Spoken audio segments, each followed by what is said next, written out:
The young noblewoman confessed her feelings to the boy. The boy rejected her without a moment's hesitation. Simply because he was an orphan from the slums. She couldn't understand this. Wasn't marrying a noble's daughter the dream of every commoner? But as he turned to leave, she chased after him and seized his hand tightly. It turned out, dating him had been her brother's dying wish. He was trainee number 32 of the Imperial Guard, Luca. In this exercise, he had to learn to evade and deflect bullets. Only by passing the test could Luca shed the label of trainee.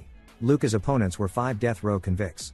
Though he was outnumbered, he had completed all the extreme simulation drills. Luca calculated mentally, he would need just 10 seconds to finish the fight. The next moment, he burst forward, charging straight into the enemy ranks. The men hadn't even reacted. Before one of them was instantly beheaded. Luca was immediately surrounded. This is my chance to prove myself to the commander, I have to seize it. Though I've never done it before, today, I have to succeed, right here. Luca pushed his senses to the limit. All 4 pulled their triggers at once. Luca swung his steel blade, precisely deflecting every bullet, even ricocheting them back to strike his enemies. The commander, seeing this, was thoroughly impressed. It was hard to believe a trainee could achieve such a feat. It seemed they had finally found someone worth cultivating. After the battle ended, Luca was injured, but he had also surpassed his own limits. As he left the training chamber, the commander praised his performance. After all, ballistic control wasn't even part of the trainee curriculum yet. The commander decided to reward Luca with a special gift. Luca turned back, and the commander suddenly pressed his hand to Luca's eyeball. To everyone's shock, he crushed Luca's eyeball right then and there. Luca, however, expressed his thanks, for he had long wished for an artificial eye that could predict bullet trajectories. Back in the lounge, a blonde-haired youth stopped him. I'm trainee number 12, Illy. I watched your fight just now, you've got real potential. Luca gave no reply, and Illy thought he'd overstepped. But Luca still let him in. If you're here to exchange compliments, you're looking for the wrong person. Illy Kartika. From the surname, it was obvious, he was the nobleman. Strictly speaking, I have no reason to be hostile towards someone from a distinguished family. Maybe, this is just jealousy. At that moment, Illy produced a blue pill, saying it could ease the pain of his wound. Luca refused outright, but Illy explained that poor rest would affect future training. Luca thanked him anyway. Luca had watched Illy's training, too. When it comes to finesse, I still have a lot to learn from you. Illy pointed to his own eye. I have a combat prosthetic, calculating trajectories isn't that hard. It seems the commanders noticed you as well, so he shelled out from his own pocket to get you an artificial eye, right? As for Luca, he simply followed the training program with every ounce of effort he had. Unlike the outstanding nobles, someone like me, a commoner, can't afford to miss a single chance to pass an individual assessment. Illy fell silent at that. Though nobles seemed so exceptional, some would be eliminated even after passing the tests, because a few incompetent nobles would pay to rig the results. Luca never expected to hear a noble say, not all nobles are outstanding. It left him wondering what exactly this guy was trying to say. Then, the other simply reached out his hand to Luca. Because he believed that someone like Luca, who'd made it this far on his own, deserved success. Luca took his hand in return. After all, everything he did was for the Empire. This is the story of a boy's life, forged into a military weapon, and the cruelty of the autocratic empire of Acretia.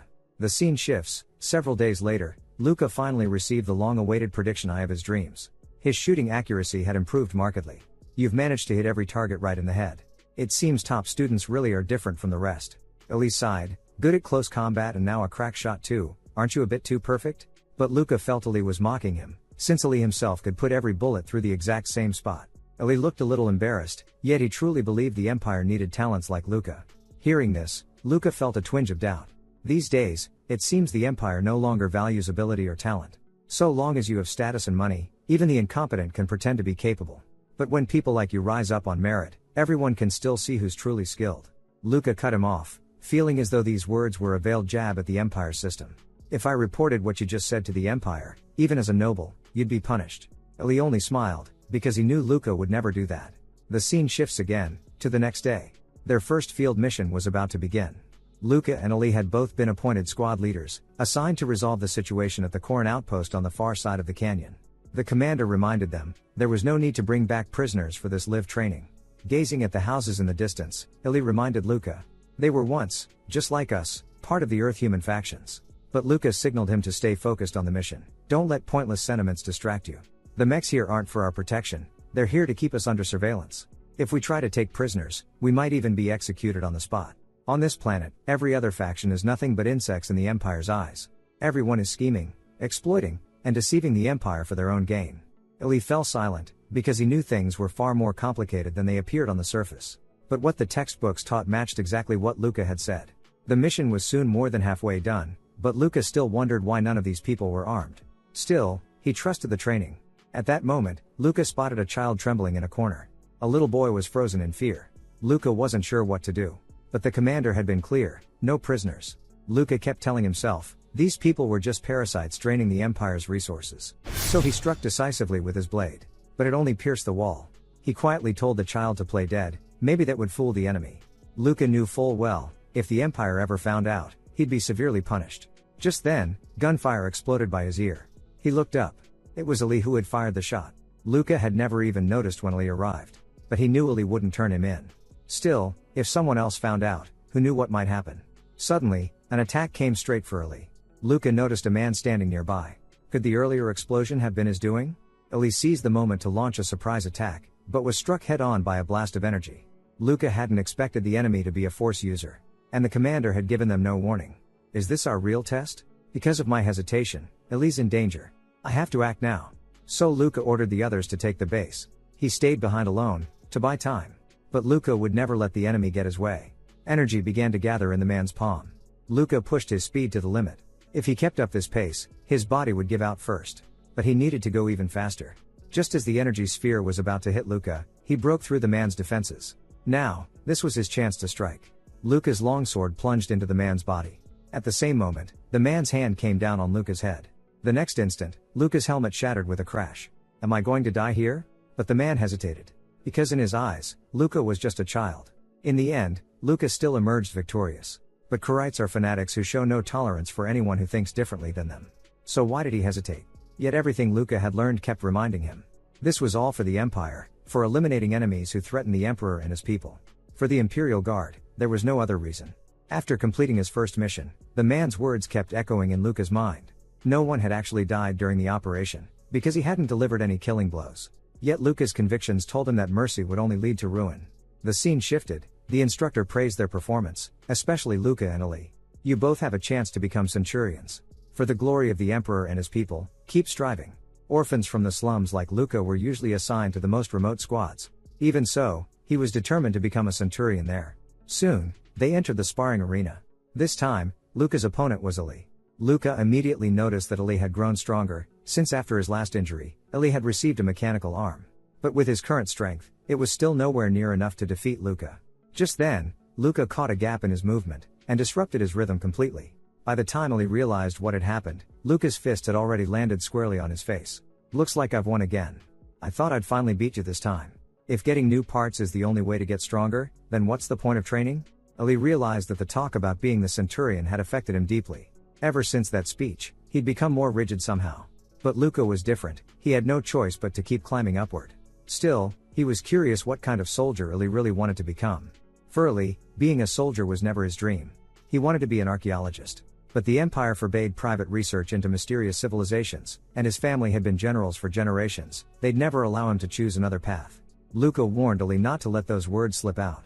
If anyone reported him, he'd be in serious trouble. But you wouldn't do that. Just as I keep your secrets for you. I only hesitated because my opponent wasn't a combatant. Even without you, I would have gone back to kill. I serve the Empire and the Emperor, because they acknowledge my abilities. The Empire's enemies are my enemies, including you, if it comes to that. Ali just smiled faintly, offering no rebuttal. If your loyalty to the Empire really outweighed everything else, you would have turned me in long ago. Don't make things so hard on yourself. Luca only frowned. If you keep this up, it's going to get you in trouble sooner or later. Soon, their second mission began. This was an uninhabited neutral zone. These buildings had stood for millions of years, yet still radiated traces of energy. Ali was utterly fascinated, for it proved that even millions of years ago, civilization had already begun to explore the stars. Luca worried Ali might say too much, and quickly cut him off. If we run into any other faction here, we'll have to fight. But Ali was unfazed, confident the Imperial Guard sent to watch them would intervene if things got out of hand. At this moment, Claude, who also loved archaeology, stepped forward. With these records, we can glimpse the future. No wonder so many are obsessed with history. Luca knew Claude was of noble birth as well, not as renowned as Ali's family, but still someone the commoners looked up to. Suddenly, Claude turned to Luca and asked, I quite like you. So, do you have a girlfriend? Luca broke into a cold sweat. If you get any closer, I'll have to consider you a threat. Claude scratched his head awkwardly, explaining he'd just wanted to introduce his sister to Luca. But Luca only felt that, as an orphan from the slums, he was unworthy. Ali added fuel to the fire, teasing that Claude's sister was a real beauty. Suddenly, the group sensed movement nearby. They all tensed instantly, hiding themselves from view.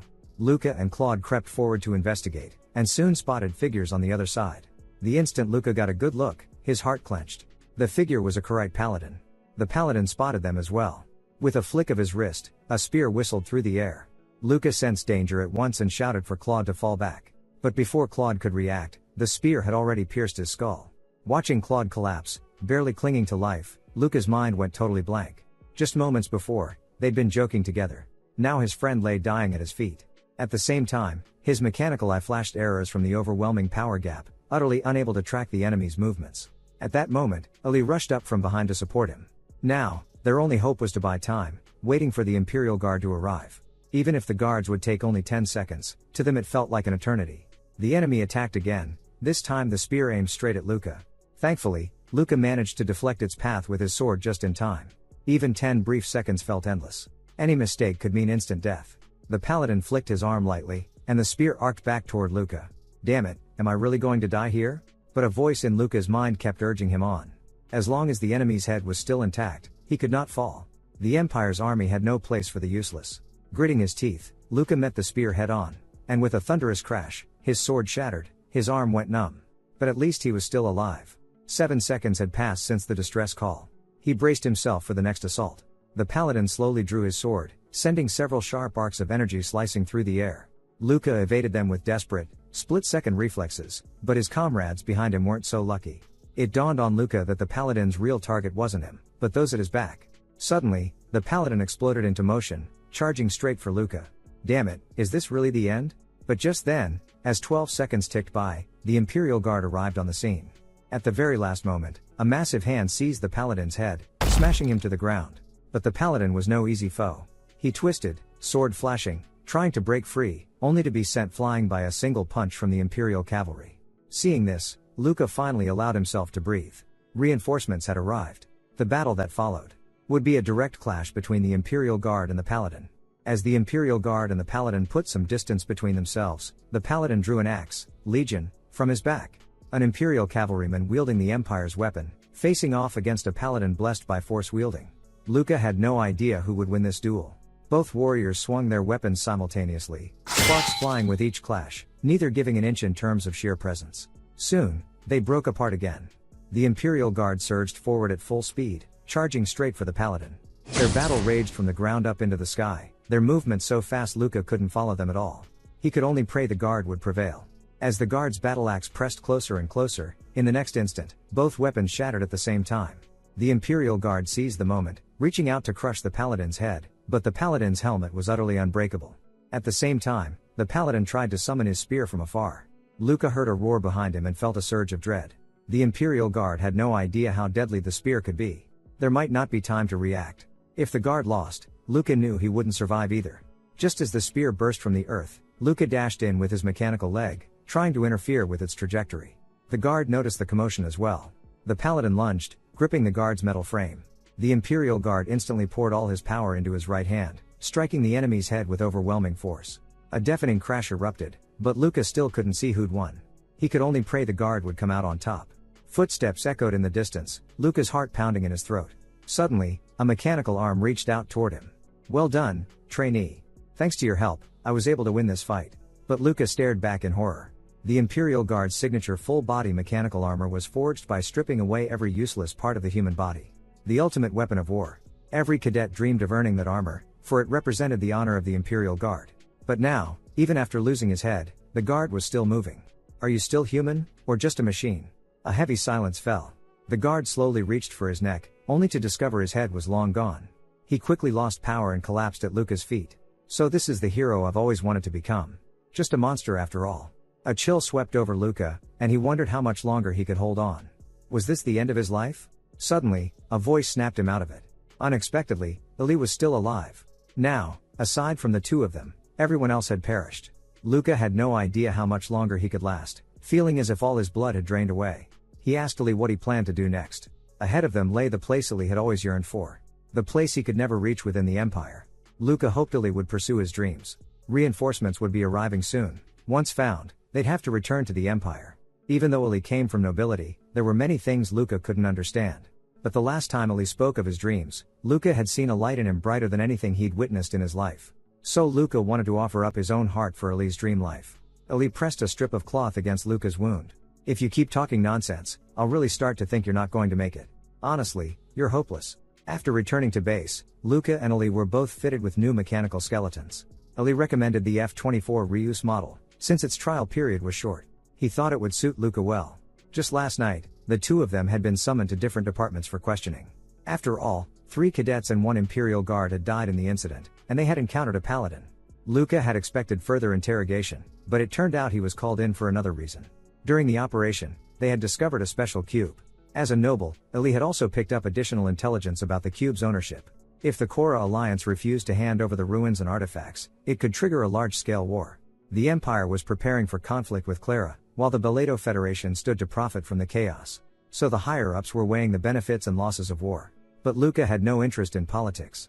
He only wanted to follow orders and fight to the end. That was what it meant to be a member of the Imperial Guard. Still, one question gnawed at Luca: how could the Headless Guard keep moving? The commander explained it away as an illusion caused by lingering signals. But Luca didn't believe it, because even after the guard's death, he seemed to respond to Luca's words. No one could answer him. He would have to find the truth on his own. The scene shifts.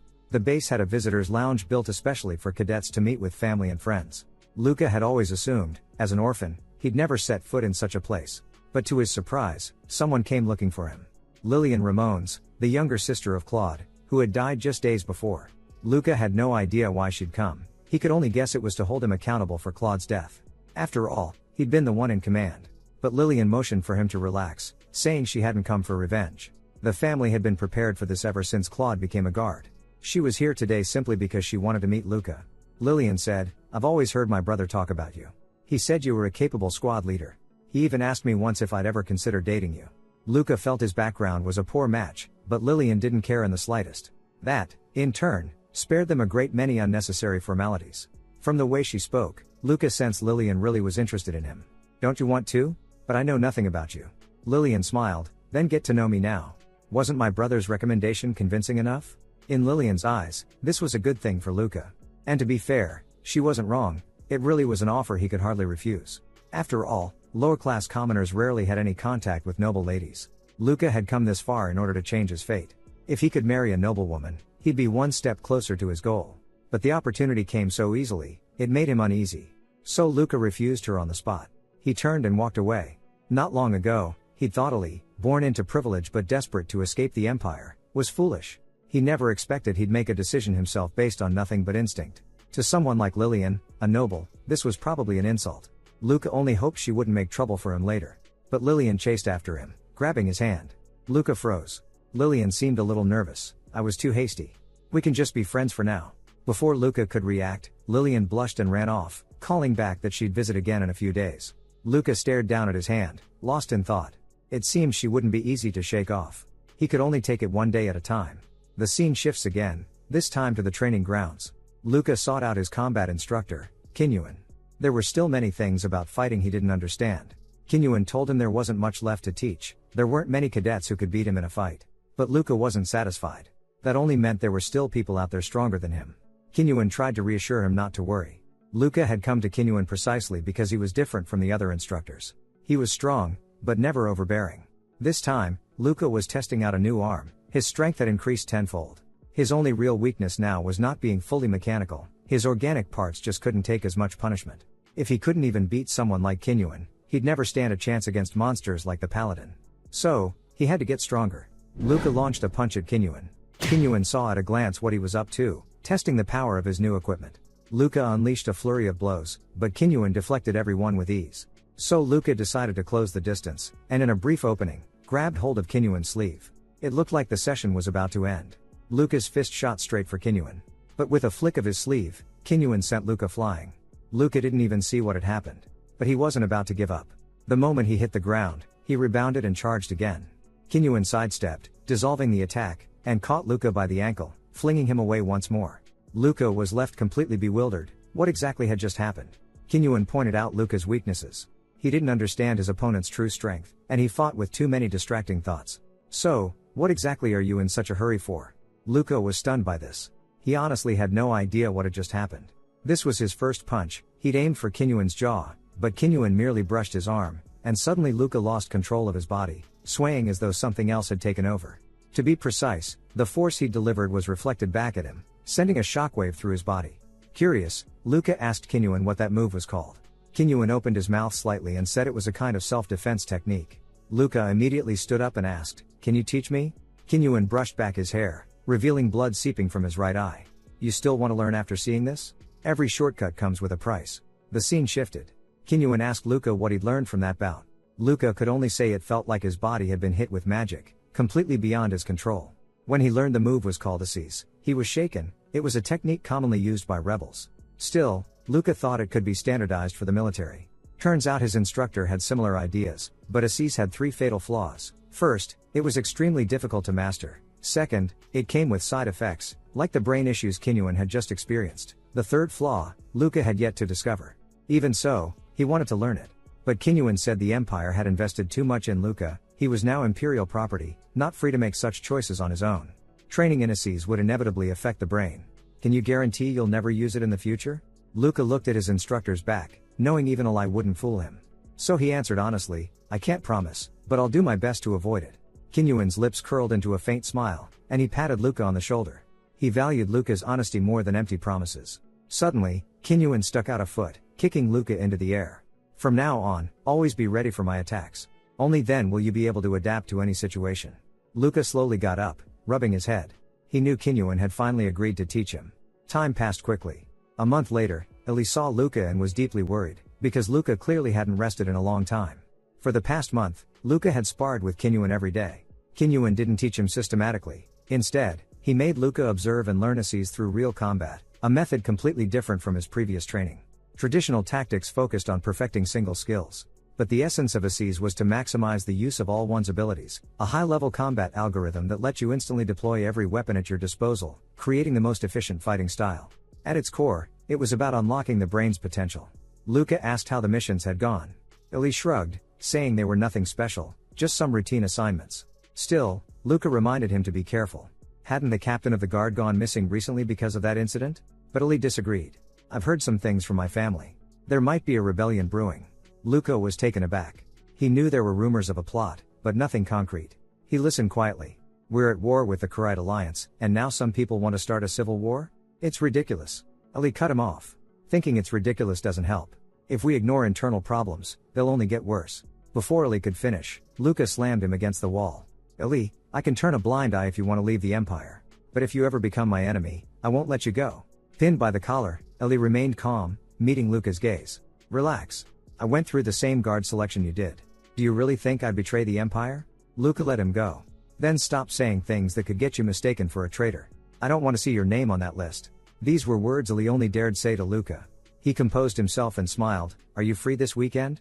Let me treat you to dinner, what do you say?" Luca turned away. "I already have plans. And stop talking to me. You're too annoying." The scene shifted to the lower district of Acretia. Both Luca and Kinyuan knew this place well. They'd grown up in the slums. Ever since becoming a trainee, Luca had thought he'd never return here. "I don't want to breathe the same air as these idiots." He never expected Kinyuan would bring him back. Beneath the capital, a lava field provided geothermal energy for the entire city. But the pollution and heat from the power plant drifted straight into the lower residential areas. Luca was grateful he'd gotten out, otherwise, he'd be a loser like everyone else. Soon, Kinyuan ducked into a narrow alley. Luca could feel the stares of vagrants and beggars. If he showed any weakness, these people would turn into thieves in an instant. He was surprised that Kinyuan knew the layout of the lower districts even better than he did. Kinyuan had been with the guard for decades. How could he still remember these streets so well? This time, Kinyuan had Luca fight using only a low-output prosthetic. Luca didn't understand why, but since it was training, he had no choice but to obey. Soon, the two of them arrived at the entrance guarded by gang members. "I want to see the boss here," Kinyuan said, his confidence making the gangsters hesitate. "What's your relationship with Aleph?" Kinyuan scratched his head. "So the boss now is called Aleph, huh?" The gang member's face hardened, and he raised his gun. "You lunatic, get lost while you still can." In the Empire, few survived after daring to point a gun at the Imperial Guard. But Kinyuan didn't want to reveal his identity. Without warning, Luca flashed forward, knocking the guard into the air with a single move. He followed with an over-the-shoulder throw, slamming the man to the ground. Another guard reached for his gun. But Luca was already pointing a gun at his head. If you want to die, go ahead and try. You'd better call Aleph right now. Trust me, it's in your best interest. They tossed down their weapons, and hurried off to report. Luca eyed the circular building ahead, wondering what was inside. Kinyuan glanced at him, a faint smile on his lips. A fighting arena. The scene shifted. The two of them entered the arena manager's office. Aleph was a fat man, busy running the place. Kinyuan pointed at Luca. Let him enter the matches. No entry fee. If he gets killed, so be it. Only then did Luca realize why Kinyuan had made him hold back his power earlier. Aleph took a slow drag on his cigarette, then flicked the butt at Kinyuan. Luca caught it easily. Just then, the gang members nearby raised their weapons, aiming at both of them. You misunderstood. We didn't let you in to listen to requests. We just wanted a convenient spot to dispose of the bodies. While they talked, Luca kept his senses sharp, reading the tension in the room. He knew Aleph was bluffing. If they'd really meant to kill them, they'd have acted already. Luca pricked up his ears, noting two more armed gangsters outside the door. He'd already mapped out the worst-case scenario. He'd kick the metal table to block the gangster's view, then punch right through the table, crushing a gangster's skull in the same motion. The men outside would be a split second late opening the door. By then, he'd be armed, running along the walls and ceiling, pressed against the doorframe. 2 quick shots to finish it. Kinyuan asked Aleph what had happened to the previous manager. Aleph hesitated. You mean Tora? He's dead. Got caught rigging matches. Kinyuan called his bluff. The arena's a gold mine. Looks to me like you killed Tora to take his place. But I won't fault you for it. Tora killed his predecessor, too. That's just how things work in this district and this business. Aleph suddenly stood, gun drawn, and pointed at Kinyuan. Who are you? How much do you know? Kinyuan remained perfectly calm. Sit down, Aleph. Unless you want to join Tora. I never give a second warning. Aleph broke out in a cold sweat, raising his hands to signal his men to stand down. Instinct told him this was a man not to be crossed. So you really want this kid in the arena? Aleph gave Luca a hard look, pupils glinting as if analyzing his body. Your arms and legs don't look like a fighter's, just a bunch of soft flesh. At this rate, you'll be pulp in a second. Aleph agreed to Kinyuan's request, but wanted something in return. Kinyuan dangled a lure. I know where Tora's safe is hidden. I'd guess you have Tora's eye as the key, right? Aleph was momentarily speechless. He was curious about Kinyuan's identity and the amount of information he held. Kinyuan just smiled vaguely. Just a ghost from a past that doesn't matter. The fat man dared not press further. Luca had learned a lot from Kinyuan. The way he took control, handled problems with calm and decisiveness, these were qualities Luca still lacked.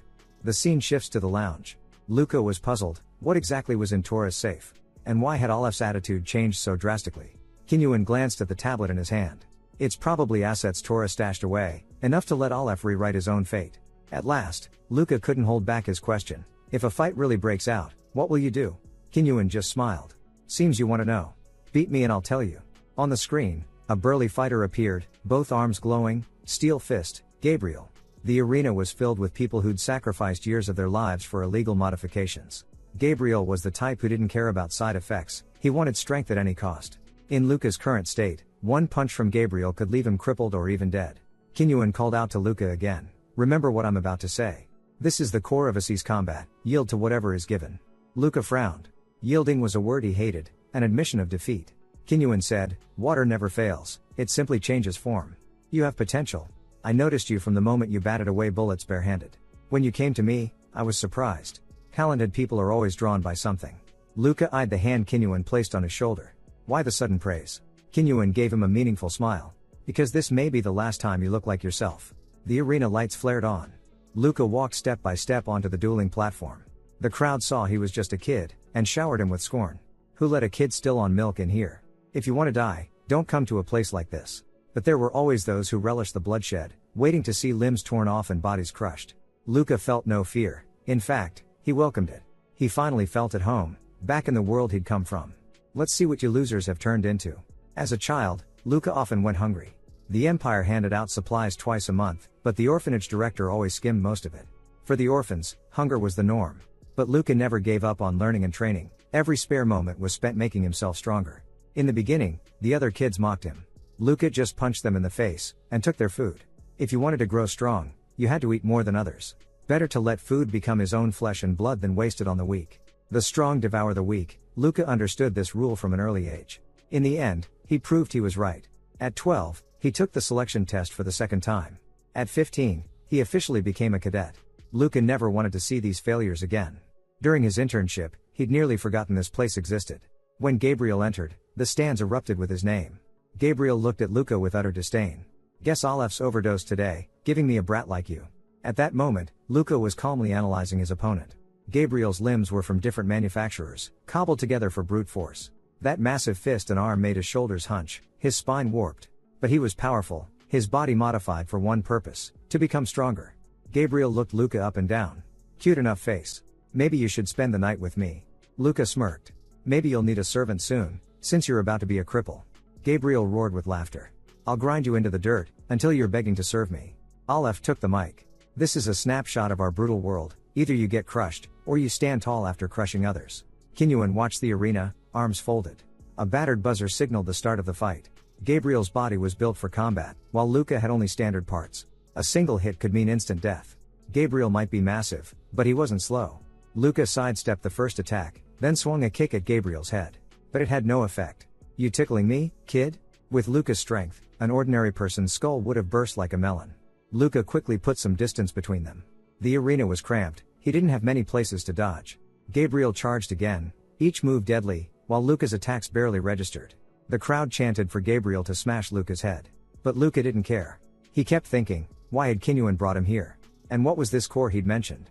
Being content with the present or yearning for what you lack, neither truly solves anything. Praying won't make a gun appear in your hand. No matter what I have to fight for myself. Kinyuan won't let me use enhanced mechanical parts, but he didn't say I couldn't use my eyes to analyze. In other words, he never expected me to overpower Gabriel, he wanted me to accept my own limits. The secret of Aziz was to push your latent potential to the maximum. Gabriel's fist was like a mobile cannon. The twitch of his shoulder was the firing cue, his stare the muzzle, his arm spanned the range. Compared to a real gun, his punch telegraphed its path, slow to start, obvious to read. The entire audience was stunned by what they saw. In Kinyuan's eyes, Luca was nothing short of a prodigy. In such a short time, he had already grasped the essence of Aziz's combat, and even added his own interpretation. Gabriel, meanwhile, was left bewildered. Why couldn't he land a hit? How could a kid be leading him by the nose? Luca's focus was sharper than ever before, and because of it, he could predict Gabriel's every move with total clarity. Did this mean that, perhaps, he could become like Kinyuan one day? Suddenly, Luca seized Gabriel's arm, kicking his knee from the front. In an instant, Gabriel was thrown into the air. Before he could react, Luca's foot smashed into his face. Luca himself could hardly believe it. It turned out this was how Kinyuan had always seen him. Gabriel rubbed his aching head, his face contorted with rage. I don't know what trick you pulled, but you don't have the strength to hurt me. He swung at Luca with even greater speed, but Luca dodged with ease. Then, closing in on Gabriel, you really think my attacks are useless? If he didn't have raw power, he'd just have to make up for it another way. Luca leapt, both legs whipping around, his hands locking around Gabriel's head. In the next moment, Gabriel felt the world spin, followed by a sharp crackling along his spine. The audience was left utterly speechless. Blood trickled from the corner of Luca's eye, just as it had from Kinyuan earlier. If this had been a chaotic, unpredictable fight, he could never have maintained such focus. But because this was a controlled environment, Luca managed to stay sharply concentrated, predicting every move with precision. He had to admit, Kinyuan really was a good teacher. Kinyuan acknowledged his skill. Luca had finally stepped through the door of Aziz. Just then, Kinyuan handed him a memory card. Luca looked puzzled. Is this my reward? Kinyuan shook his head. That's the money I bet on you. Use it to pay for Gabriel's treatment. If you can win him over, there's no need to make him your enemy. Showing a bit of goodwill to others is a smart investment. I want to be a soldier, a warrior, not a saint. Kinyuan ruffled Luca's hair, a little impatient. When it came to dealing with people, Luca was still far too green. Luca, what I mean by goodwill isn't ordinary kindness, it's an investment. So when you need something in the future, you can call in a favor. Today, I just withdrew my investment from Torah. There was a chill in Kinyuan's smile. Only then did Luca realize he might have misunderstood. He'd thought Kinyuan valued his talent because of their similar backgrounds. But the truth was different. Sooner or later, this investment would be withdrawn, and when that day came, he might not have a choice. The scene shifted. Gabriel was in a miserable state. He could only use his tongue to operate the display, scrolling through options for an artificial spine. Without immediate treatment, he'd be paralyzed for life. The doctors tried pushing the latest spinal model, eager to make some profit off him. But Gabriel couldn't possibly afford it. So they suggested selling his still healthy limbs for basic prosthetics. No malady so fierce, Gabriel now looked utterly lost. He knew that if he gave up his remaining limbs, he'd be one step from death. At that moment, Luca stood silently in the doorway, watching him. Glad to see you're still kicking. The moment he appeared, Gabriel's anger flared up. You bastard, I'll get you for this. Luca walked up to his bedside, his gaze sharp and unwavering. I warned you before the fight. I told you I'd leave you like this. Kinyuan's advice echoed in Luca's mind, don't make enemies lightly. Still, he couldn't resist a jab at Gabriel. Then he turned to the doctor, how much for the hypolindyl 9 you mentioned? The doctor was stunned, he hadn't expected Luca to pay for Gabriel's treatment. Gabriel's eyes widened. What the hell are you playing at? Is this a joke? Luca looked back, his expression cool. Can't you tell? I'm paying for your treatment. Gabriel's anger vanished in an instant. He was stunned, then asked Luca's name. Luca. I don't know why you're doing this, but if you ever need help, just say the word. I'll pay this debt back. Luca stared at Gabriel for a few seconds, then nodded. In truth, the feeling wasn't as bad as he'd imagined. The scene shifts again. Luca had already returned to the training base, and the first thing he did was seek out Ali for a spar. Ali aimed a kick at Luca's head, but Luca blocked it easily, then gave a gentle shove, causing Ali to lose his balance and stagger. Taking advantage of the opening, Luca kicked the outside of Ali's calf, and Ali went down in an instant. With the barest effort, Luca had completely subdued him. So this is the Assi's combat style you learned from instructor Kinyuan. Luca nodded in acknowledgement. Wasn't that just the kind of street fighting thugs used? Like grabbing a fistful of sand to throw when falling, or hiding a shard of glass in your fist to attack. Luca used to scoff at such tactics, but after his experience in the arena, his view had changed. Using your environment and whatever was at hand to deal with the enemy, after all, your opponent wouldn't be playing by the rules. Meanwhile, Ali called out to Luca. He'd run into some trouble and needed Luca's help. The scene shifted, the two of them entered the lounge. Luca stared at Ali, frowning, while Ali could only shrug helplessly. Luca knew full well it was Ali who'd let Lillian in. Sorry, Luca. Lillian looked at me with those pleading eyes, I just couldn't say no. Our families have always been close. Lillian fixed her gaze on Luca. Why have you been avoiding me? Clearly, her pride was wounded, she'd probably never been turned down in her life. Luca answered bluntly, because I'm not interested in you. I hope you'll take that as my answer. Ali tried to smooth things over with a smile, you could put it a little more gently. But an irritated Luca didn't even look at him. Luca's words made Lillian's eyes go wide in shock, her face full of confusion. Is it something I did wrong, or do you have a problem with me? Luca shook his head. I don't have time to deal with women. You know I'm from an orphanage. Unlike you, if I make a single mistake, I'll never get back up. Wouldn't it be better to be friends, then? Lillian seemed not to get it. Lillian Ramones, if I relied on you to succeed, it would only take one whim from you for me to lose everything. But the tower I build for myself won't collapse so easily. Lillian glanced at Ali. You get along so well with Ali, yet you say you don't want to benefit from noble connections. Isn't that a contradiction? Luca shook his head. He's someone I'd trust with my life, a true comrade and friend. On the battlefield, it's not family name or status that keeps me safe, it's the people fighting beside me. Lillian was left speechless, her face full of frustration. You won't even give me a chance? At this point, Luca braced himself to be slapped. He felt a bit guilty, but he refused to leave any room for misunderstandings. If there's nothing else, I'll be going. With that, Luca turned and left the lounge. It wasn't long before Ali caught up to him. Luca, you were way too blunt just now, you didn't have to be so cold. Luca was silent for a moment. If I'm not, she'll never give up. Still, Ali couldn't figure out why Luca was so resistant to Lillian. Even just a casual friendship didn't seem like such a big deal. But Luca couldn't explain it either, it was just a gut feeling. Besides, the only reason she was interested in him was because the late Claude had talked him up. She had to be scheming something. Ali tried to urge Luca to take things slow, but Luca cut him off. You like that girl, don't you? Ali looked bewildered, not understanding how Luca could tell. It's written all over your face, your eyes, your breathing, how flustered you just got. In any case, I'm not interested. If you like her, quit beating around the bush and go after her yourself. Hearing this, Ali clenched his jaw. He glanced back at the lounge behind him.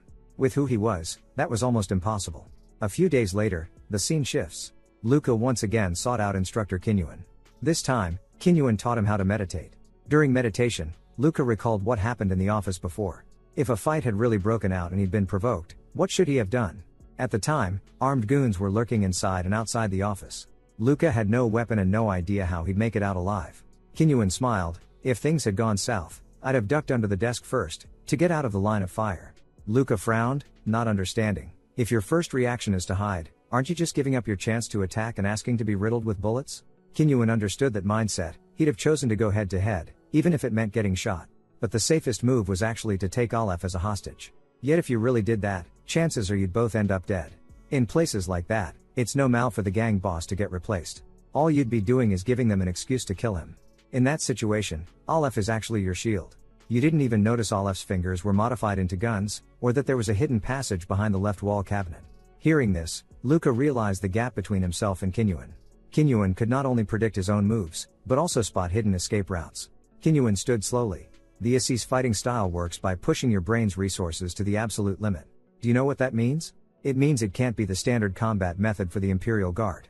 Luca was stunned by this. So the problems with your brain are a side effect of overclocking it?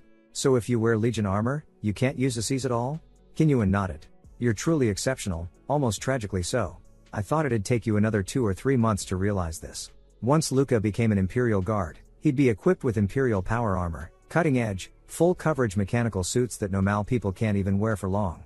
These neural implants demand high-bandwidth memory signal transmission, with a CPU for calculations, and they wring every last drop of processing power from your brain to function. So when you're in the suit, your mind has no capacity left for Isei's techniques. Kinyuan had known this all along but kept it from him on purpose. Luca suppressed his anger. If he'd known from the start Isei's couldn't be used with Legion gear, he never would have learned it. After thanking Kinyuan for his help, Luca turned and left. Kinyuan only smiled coldly. If you ever change your mind, you're always welcome back. Luca gritted his teeth and replied firmly, that will never happen. The scene shifts, half a month later. This was the first time in 3 months that Luca had seen the captain of the Imperial Guard. The man was none other than Allah, captain of the Akrisha Imperial Guard. He got straight to the point, asking how Luca had been lately. Luca reported honestly on his recent activities. Then Allah changed the subject. I hear you've been spending a lot of time with instructor Kinyuan. Luca's heart skipped, so this was why he'd been summoned.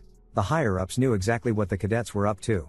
His visits to the lower districts, his arena fights, they knew everything. Luca tried to speak, but the captain cut him off. Are you learning Isekai from instructor Kinyuan? Luca nodded, but added, but I've already given it up. The captain raised an eyebrow, clearly surprised he'd quit. If you lack talent, Kinyuan would have kicked you out immediately. But if you're truly gifted, you'll soon realize there's no point in continuing. That's why, other than Kinyuan, no one truly masters Isekai. Luca's unease grew. Do you want me to keep learning Isekai? Turns out, Allah wanted Luca to stay close to Kinyuan. To do that, continuing Isei's training was the perfect excuse. That's an order. Luca's eyes widened. This was surveillance, pure and simple. The captain was wary of Kinyuan. No matter what he felt, no matter what suspicions swirled in his head, he couldn't ask questions. His only duty was to obey. That was the Imperial soldier's way. All Luca could do was nod. Allah was satisfied. I've been watching you for a long time. Luca, you're the kind of man who can rise above it all. The scene shifts again. Luca went to find Kinyuan on his own initiative. To his surprise, Kinyuan agreed readily, not asking a single unnecessary question. They stopped outside a little shop selling rough knockoff armor models. Kinyuan asked a question. Did you like these toys when you were a kid? Luca nodded. But I never had any money, so I could only look from afar. Kinyuan called out to the owner, saying he'd buy every toy in the shop. Luca was puzzled. Why buy so many toys? The scene shifts. They arrived at an orphanage in the lower district. Only then did Luca realize why Kinyuan had bought all those toys. Just then, a gruff voice interrupted. Gabriel came over, grumbling, his huge body and chatty nature a funny contrast. You called me here for something this small? Do I look like a delivery boy to you? Luca smiled. You said I could ask for help anytime. They wouldn't deliver the toys, so you saved me a lot of trouble. But Gabriel had meant help in a fight, like a gang brawl. Luca noticed Gabriel's health had improved. He was walking steadily now. He also noticed Kinyuan nearby. He'd never heard of Kinyuan before, someone even Aleph feared. Luca guessed this must have been Kinyuan's old orphanage. He probably did charity work simply because he'd made it. Soon, the orphanage doors opened and the kids poured out, shoving and shouting. Thanks, ugly uncle. Handsome big brother. They called, laughing. Gabriel wasn't angry, he just chuckled. He wasn't the type to get mad at kids. The children all grabbed toys and game consoles, some even fighting over what they wanted. Luca and Gabriel didn't step in, they just watched from the side. In this world, you had to fight for what you wanted. There was no such thing as fair for everyone. If you wanted something, you had to take it for yourself. For some to win, others had to lose, resources were limited, and everyone knew it. At that moment, Kinyuan called out to Luca, wanting to talk. Kinyuan would drop by here from time to time. The director of the orphanage was doing reasonably well for himself, probably skimming quite a bit from the children's food budget. Luca voiced his question, Instructor, did you grow up here? Kinyuan shook his head. I don't even remember where I was born or raised. I just visit orphanages in this area sometimes. Maybe I even went to yours once. Kinyuan looked a little tired. He seems like a retired guard. Does the captain really need to keep such close tabs on him? That question lingered in Luca's mind. Kinyuan suffered from cognitive impairment, his nervous system damaged from overload. He seemed to be holding on purely by force of will. Maybe Luca would end up like that one day too, though he wasn't sure he'd live that long. Just then, Kinyuan called him back. Did Captain Allah send you here? Luca tensed, a wave of anxiety running from his scalp to his toes. He avoided Kinyuan's gaze. Kinyuan could read the truth in the smallest detail. Countless scenarios flashed through Luca's mind, each worse than the last. He might not even leave here alive. If he wanted to survive, he had to stay calm. I don't want to kill you, but it's hard to restrain you without it. Luca slowed his breathing, slowly dialing down his mechanical components. I'm a soldier of the Empire. That's all I can say. Kinyuan closed in on him. You took on this job knowing nothing, with no bearings at all. Of course you'd obey orders. But your instincts are right. You're exactly what the Empire wants, the perfect soldier. Kinyuan's tone suddenly turned cold. Do you remember the first time you came to me? Did you really think that was your idea? From the moment you used ballistic control techniques without assistance, the higher-ups were already making plans. After all, misfits like me with a seized talent have started appearing. Even our meeting today is the result of the Empire's careful design. Luca couldn't hide his turmoil. His body was already betraying his emotional state. He'd always believed his choices were his own, untouched by outside influence. He forced himself to say, this was my own decision. But Kinyuan stopped him again. In this world, everyone is someone's slave. Some know it, some don't. Free will is just an illusion that tricks us into thinking we shape our own fate. If you want to report to Allah, go ahead. Kinyuan's words only left Luca more confused. Now he was even beginning to doubt Captain Allah himself. His rational side screamed not to question the Empire, not to be swayed by others' words. But if his hunger for success wasn't truly his own desire, what meaning was left to his existence? Luca still couldn't find an answer. The scene shifted to the simulation training room. He never did report that day's events to Allah. He knew that if he did, the Empire would order a psychological evaluation, his loyalty would be called into question, and his score would plummet. The Empire would never tolerate anyone with ideological risks. In the worst case, he'd lose his guard status, or even be sent to prison. The thought gave Luca a headache. Maybe Kinyuan had predicted he'd hesitate, and that's why he sent him back. Ali was training in the simulation just then. Electrodes covered his body, clearly immersed in a high-intensity VR session. He'd just finished when Luca tossed him a drink. It was the first time Luca had seen Ali push himself so hard. Ali was surprised, too. Luca had never sought him out before. Luca got straight to the point. You said the aptitude tests are rigged by the nobles. Is that true? Ali nodded. It was practically an open secret. Luca pressed him on how he'd managed to pass the psychological screenings. Ali narrowed his eyes, sensing Luca was treading dangerous ground, but didn't ask further. Instead, he shared his own method. You create a model of yourself for the world to see. Keep your real self hidden, just watch from inside. That's how you pass the psych tests. Luca frowned. What kind of nonsense was that? Ali seemed to expect his reaction and smiled faintly. It's like locking your true self away, deep inside. Even ordinary people can develop amnesia or split personalities after trauma. We just do it on purpose. If you act like a loyal soldier long enough, that soldier self becomes real in your mind. If you keep up the act, the real you sinks deeper and deeper, like a rusted box at the bottom of the sea. One day, you might forget who you really are. Luca was baffled. Where had Ali even learned this stuff? But true or not, this was the method he needed right now. He needed to find himself again, the self from before he met Ali and Jim. Ali didn't really understand what Luca was after, but he still warned him to be careful. Tampering with psych tests is dangerous. Luca never expected to hear that from a noble. But it seemed Ali's concern was genuine. Just then, Luca's communicator pinged. It was Kinyuan, calling for him. The scene shifts to the lower district. Today, Kinyuan was going to give Luca a lesson in actual combat. Kinyuan didn't mention the orphanage incident at all, acting as if nothing had happened. He treated Luca the same as always, but Luca felt even worse because of it. His target was a criminal gang. Kinyuan said, I'll give you 20 seconds. Take care of everyone inside. Luca placed his hand on the electronic lock, and with a squeeze, crushed it. The men inside hadn't even had time to react. A man on the sofa noticed the disturbance first. Kid, you lost? You don't look like a customer. Before entering, Luca had already smelled gunpowder and the charge of energy weapons in the air. He quickly sized up everyone, their looks, their presence, their weapons, ranking their threat level and setting his priorities. In moments, he'd mapped out his battle plan. The man pointed a gun at him. You've got no one to blame but yourself for stumbling in here. But before he could even pull the trigger, Luca punched him straight into the wall. The others froze in shock. The gun clattered to the floor. They tried to fight back, but it was too late. Luca had already locked in their positions. A few shots sent their weapons flying. The boss sprang up, firing at Luca again and again.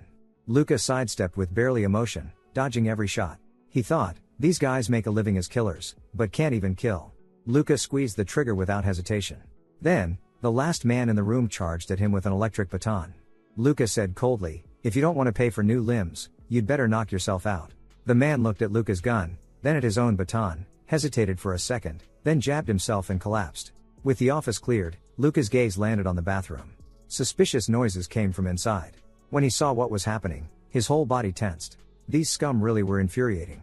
Still, Kinyuan's approval was evident. Not bad. Took you about 12 seconds. Luca was puzzled. Why not just kill all these bastards? Kinyuan narrowed his eyes. These vermin are still useful. We're outsiders, interfering too much would upset the balance down here. Luca wanted to argue, but held his tongue. There were so many people in this world who couldn't protect themselves, this woman was just one of them. Without strength, you could only be treated this way. Luca understood, the higher you climbed, the more unfair the world became. From that day on, Kinyuan kept taking Luca to the lower districts, throwing him into one fight after another without much explanation. It wasn't about teaching Luca how to win. The key was learning to adapt to any situation. Identifying an opponent's skill was basic. To go further, Luca had to learn to analyze his environment and devise the best plan. The scene cuts to another place. A girl covered in grease came out to greet them.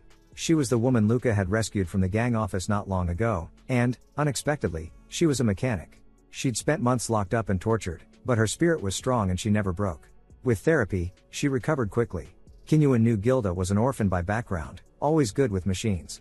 So he sponsored her education, but wanted Luca to keep it secret. At that moment, a familiar voice interrupted. Gabriel hadn't expected to run into them here. He asked for 2 bottles of beer, but Gilda refused him flatly. His nervous system was already damaged. Gabriel leaned into Luca and muttered, "You've been causing trouble everywhere lately, haven't you? The gang bosses are starting to talk about taking you out. If they really make up their minds, I can't guarantee Gilda's safety." Kinyuan waved him off, signaling he needn't worry, they wouldn't come here for now. The most surprised was Gilda herself. She asked, "How long is for now?" Kinyuan didn't answer. The less she knew, the safer she'd be. Maybe today really was the last time Luca would see them. Luca was starting to understand, Gabriel and Gilda were both fighting to survive here. Gilda, even after what she'd been through, faced reality and threw herself into her work. Gabriel took risks just to avoid being looked down on by his own world. For them, maybe this was the best they could do. Luca kept reminding himself not to pity people from the lower districts. Maybe this would be his last time here. The scene shifts to the Imperial Guard office. Luca reported the recent events to Allah. After listening, Allah began telling Luca about Kinyuan's past. Kinyuan had only started training as a cadet when he was already older. Originally, he wasn't even eligible to become a guard. But back then, the Empire had to accept even those of mixed or impure background. It was a chaotic era. Truth be told, even I don't know Kinyuan's full story. When I was a rookie, Kinyuan was already a key member of the Guard, especially for classified missions. Luca couldn't hide his shock. That meant even the Guard captain couldn't access Kinyuan's files or history. It was a fact that Kinyuan valued Luca. He'd mentored a few cadets before, but none had managed to stick it out. That proved Luca was outstanding, but also made him the most susceptible to influence. So Allah decided to order a psychological evaluation. Luca bowed respectfully. "I'm just following orders." Allah rubbed his forehead, then called after Luca. He said, "In fact, there were only 2 possible outcomes for guards assigned to these kinds of tasks. Either they were silenced, or they achieved enough to be acknowledged and became core members. I hope you'll become the latter. If you bring back something worthy, that will become your background. To be precise, I'll adopt you, Luca Custoria. It has a nice ring to it, don't you think?" Luca froze, eyes wide in disbelief. He never expected Allah would offer to adopt him. The Custoria name, one of the Empire's most illustrious families. Luca was so overwhelmed with excitement that he almost wanted to shout. He couldn't hide his joy. This was a deal struck between him and the Guard captain, an opportunity he'd fought for himself. The scene shifted. On the other side, Ali was practicing hand-to-hand combat. Every punch he landed on the heavy bag resounded through the room. He pushed his mechanical arm to its limits, and finally heaved a ton-weight sandbag up to the ceiling. After training, Ali was left gasping for breath, then pulled out ointment, rubbing it on his muscles and the joints where metal met flesh. "Looks like you've wrecked your joints. Are you really the Ali I know?" Luca could see Ali was under enormous pressure. "If you need any help, just say the word." Ali looked downcast, as if there was something he wanted to ask Luca, but couldn't yet. "It won't be long, just promise me that when the time comes, you'll grant me one request." Luca didn't answer right away. He knew that if Ali brought it up this way, it couldn't be anything small. "If you're ever in danger in battle, I'll be there to save you, even if it means risking my life." Though Ali wanted to tell Luca everything, he still hoped things wouldn't turn out as he feared. Thanks to Ali's advice, Luca passed his psychological evaluation with flying colors, even earning commendation. Now, his goal was to become a member of the Custoria family. For those from the bottom, this was a once-in-a-lifetime chance to turn their fortunes around. The scene shifted again. A month later, the Guard assembled all members. From now on, They would be under special military orders. Their mission was to suppress the rebellion led by the Ramones family and the other two great houses. Luca's heart tightened at the news. He looked over at Ali. Lillian Ramones, she'd been one of his assigned targets. This was exactly what Ali had been worried about. Before departure, everyone had to undergo a gear inspection. Once cleared, the train rolled toward their destination. Luca hadn't expected the Empire to put guards in direct command, using the uprising as a training exercise for new officers. Luca was assigned a seasoned veteran as his adjutant, a valuable asset for the mission. Everyone knew they were just tools for the higher-ups to train rookies. No matter how much the military valued hierarchy and obedience, no one would easily show loyalty to a commander whose ability hadn't yet been proven. But Luca had to take control and lead the unit. He'd already devised two plans. The first was to delegate day-to-day affairs to Sergeant Kodrak. Even vague orders would be handled perfectly. It was the safest option. The other was to provoke their dissatisfaction, then crush it with his own strength. I'm stronger than any of you, so you will obey my orders absolutely. Anyone who disobeys will be punished. Luca planned to nip any defiance in the bud, using his power to intimidate the whole unit. At his words, all eyes were on him.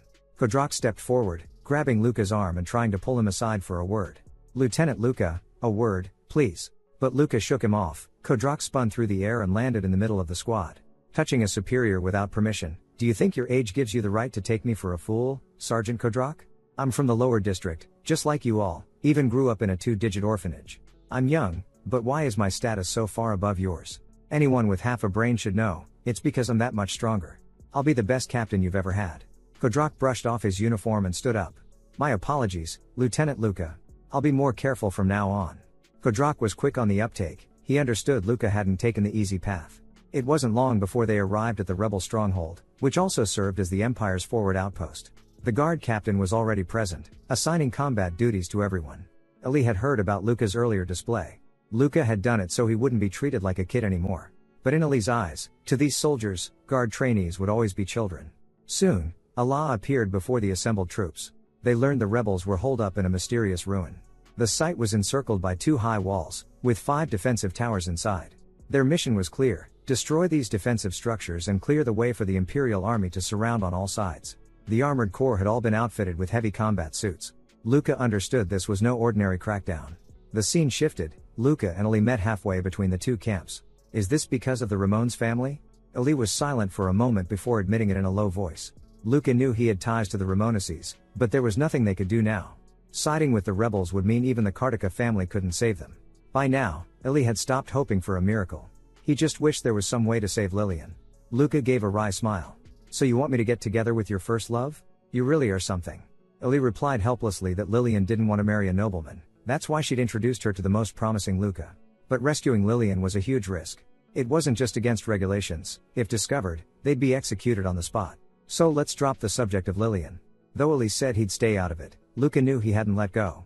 Ali's techniques let Luca sense Ali's intentions. He was ready to do anything to save Lillian.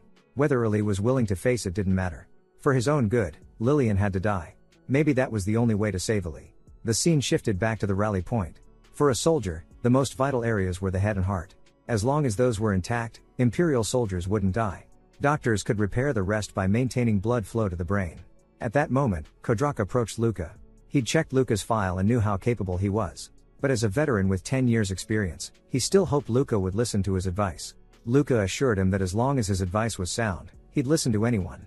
Kodrak saluted, visibly relieved. Once the armored corps cleared the towers, they'd storm the fortress. That was the plan. As they drew closer, the assault vehicles came to a halt, and the mechanized soldiers filed out. Clad in agile power armor, they charged toward the Arkan fortress. The Black Myrmidons, a mix of second and third generation suits, looked formidable even from afar, like a swarm of armored ants. The squad's breathing grew tense, their eyes glued to the displays tracking the action. A wisp of blue smoke rose from the ground. The enemy began firing back at the Imperial Corps. A few suits were hit, but only 4 or 5 were lost. Soon, some of the mechs moved into range. They launched a volley of missiles at the shield. Under cover of smoke, the soldiers drew their spears. The Myrmidon spearheads were fitted with blades of a special mineral called holystone. Holystone could neutralize the shield's energy field, ripping open a brief gap in the defense. This weapon was developed specifically for this operation. With the soldiers' fierce assault, the shield finally fell. In this battle, the Myrmidons were crucial.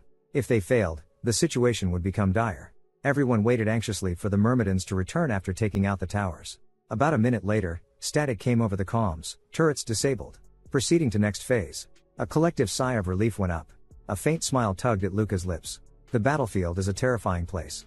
But I'm the kind of person who finds satisfaction and even joy in this chaos. If I weren't, I'd have lost my mind by now. At last, it's my turn to prove myself. The plan was to have the infantry attack from multiple directions at once. The High Command was determined to give the rebels no chance to escape. The underground tunnels beneath the mysterious fortress were as complex as a maze. Even the mapped sections were hundreds of meters deep. But the rebels had surely remodeled the interior, changing the real structure. They must have narrowed the underground entrances to keep the Myrmidons out. Soon, Luca's squad reached a crossroads. He decided to lead from the front himself. Luca's announcement gave his adjutant Kodrak pause. Taking point in a place like this was dangerous. Are you worried you'll be blamed if I die? Kodrak nodded honestly. But Luca had made up his mind. I don't care if you get demoted or lose your pay after I'm gone. None of that matters. Luca felt a chill. He could almost sense the muzzles of his own squad's guns aimed at his neck. There was no doubt some of them were fantasizing about getting rid of their superior. But he was moving ahead for a reason. He had to find Lillian first. Right now, Ili was also somewhere in these tunnels, having entered from another route. If Luca drove the squad forward at full speed, they'd meet up soon enough. He could trade the lives of his subordinates for speed, but he refused to sacrifice loyal soldiers for the sake of personal feelings. So he chose to take the risk alone. Just then, a trap snapped down from the ceiling. Kodrak quickly signaled danger, but before he could finish, Luca evaded in a flash, dismantling the trap with a seize technique. He stretched all his senses to the limit: sight, hearing, touch, smell, even taste, catching chemical traces in the air with his tongue. He processed a flood of information in an instant, disarming every trap in the blink of an eye. The squad behind him broke into a cold sweat at the display. Luca could feel his blood vessels dilating, blood surging to his brain. His mind was being pushed to the brink. Suddenly, everything around him became irritating. His teammates' movements seemed sluggish, though they weren't really slow. It was just his nervous system under intolerable strain. That was the price of power. The others sensed Luca's volatility. Right now, he was like an untamed beast. Then Luca kicked the steel door off its hinges, the door slamming into a rebel and crushing him against the wall. He moved so fast, the enemy barely had time to react. He charged in, cold and precise, as if he already knew where every enemy was. His blade flashed again and again. He exploded forward, pouncing on a rebel. The blade sliced through the man's throat. Luca casually kicked the falling head into the face of another stunned enemy. Before the man even registered what was happening, he too was beheaded. A grizzled rebel veteran tried to level a gun at Luca, but Luca gave him no chance, cutting a missile out of the air. The explosion parted harmlessly around him. The old soldier froze, but it was too late to fight back. Luca stomped down, crushing the man's skull. The squad members who'd resented him swallowed hard at the sight. Sergeant Kodrak, you're all too slow. Keep up with me. The further down they went, the more spacious the fortress tunnels became. The rebels had taken up positions in the open, pouring on suppressive fire. From a tactical standpoint, it was a smart move. Luca used a mirror to observe the enemy lines. About 100 soldiers were holding the defense, with non-combatants retreating behind them, some of whom looked like nobles. Lillian could be among them. Kodrak suggested they'd advance too quickly, and should pause to wait for other squads to join up. Luca closed his eyes, forcing himself to calm down. He realized Kodrak had a point. He hadn't pushed his brain this far in a long time. His nervous system felt like it was being tortured, almost to the point of pain. Just then, Luca heard gunfire from another direction. It didn't sound like it was aimed at them. There was movement behind, too, which meant another squad had reached the rear. If it wasn't Luca's, then it had to be Ili's. The enemy's fire was now split front and back. Now's the time to charge. Luca gave his orders. 2 shield bearers took point, soaking up the brunt of the defensive barrage. Their layered armor was cracking under the assault. It wouldn't last more than a few seconds. Luca crouched behind the shields, studying the enemy's positions. He ranked threats and tracked the lines of high-powered weapons. There were about 8 guns that could blow him away with a single shot. He waited until half those heavy weapons were reloading, then burst forward. He vaulted over the shield bearers' heads, knowing he'd have a 2-second window of relative safety. Enemies fired in panic, bullets raining down. Luca ignored pistol and rifle fire. His helmet and chest plate could take it, shielding his face and neck with his left hand. He raised his pistol in his right, quickly locking in his targets. He prioritized the soldiers with the most firepower. Shots rang out, heavy weapons exploded one after another. Luca landed in the midst of the enemy. The shock of his attack left them frozen for an instant. He drew his blade from his belt. At this range, the shooters didn't stand a chance. Caught between 2 forces, the enemy finally surrendered. Luca left Kodrak to handle the prisoners. But then he froze. Among the dead on the ground were soldiers he knew all too well, Ili's squadmates. Ili was pushing forward, sacrificing his own team. There was no time to regroup. Was he truly so desperate now that he'd throw away even his own men? Damn you, Ili. and Lillian Ramones. Luca wanted to help Ellie, but he was an Imperial soldier. Choosing one side meant abandoning the other. He was torn. But if he saw Lillian, he would kill her himself, even if it meant Ellie's hatred. Only by stopping Ellie from betraying the Empire could he save his life. Meanwhile, Luca told Kodrak to stay put and wait for the support squads, leaving command in his hands. Then Luca followed the sounds of battle deeper in. The noble-born soldiers were clumsy with their weapons, their heavy gear more a burden than a help. That bought Luca some time. Most of the suppression force had already arrived and was sweeping up the last of the rebels. Luca had to admit, though it sounded cliché, Ellie was not just a trusted comrade, but a true friend. Of all his peers, Ellie was the only one he could talk to as an equal. But now, Ellie was sacrificing Imperial soldiers for his own ends. A regular squad would never risk everything to chase down the rebels. Even if he found Lillian, how could they escape? In the end, Lillian would still be executed. Luca knew Ellie loved her, but was she really worth dying for? Just then, a voice snapped Luca out of his thoughts. I'm a noble of the Ramones family. The man forced the words out, barely staying conscious. Luca cut straight to the point. Where's Lillian? The man froze. I don't know where she is. But his pupils flicked to the side, a telltale sign of lying. Luca crushed his mechanical eye without hesitation. It was an expensive prosthetic. The noble let out a blood-curdling scream. This is your last chance. Lillian Ramones. Where is she? The man immediately spilled Lillian's whereabouts. Next, Luca asked if he'd seen Ellie. The noble nodded. It was indeed Ellie who had killed all these people, even after they'd surrendered. As soon as the words left his mouth, Luca crushed his skull. After all, they were already on the liquidation list. Dying like this was almost a mercy. Luca never used to feel guilty for killing, but today he felt especially numb. Was this what war was always like? Before long, the sound of gunfire and screams reached Luca's ears. He had finally caught up to Ellie. Though they'd always seemed to get along, Luca had always felt a faint sense of unease around him. If Ellie truly betrayed the Empire, what would he do? Now, he finally had to answer the question he'd always avoided. At the center of the banquet table, Ellie stood tall, as if making some kind of declaration. So you came after all, Luca? You really went through with it. You killed your own men for her, sacrificed everything for a woman? For her? Luca's right eye moved independently, scanning the room. In the corner of the hall stood the entire Ramones family, the patriarch, direct relatives, and Lillian among them. Luca clenched his jaw. Damn it, just for that woman. Are you really going to make yourself an enemy of the Empire? Ellie's voice was low. I knew you wouldn't be able to avoid this. He drew the longsword strapped to his leg. Come then, Luca. Let's finish this. Luca forced down his anger, his teeth aching with the effort. On behalf of the Emperor and the citizens of the Empire, I pass judgment on you. His emotions were so tightly suppressed he could feel the cold in his teeth. He had to fight Ellie now.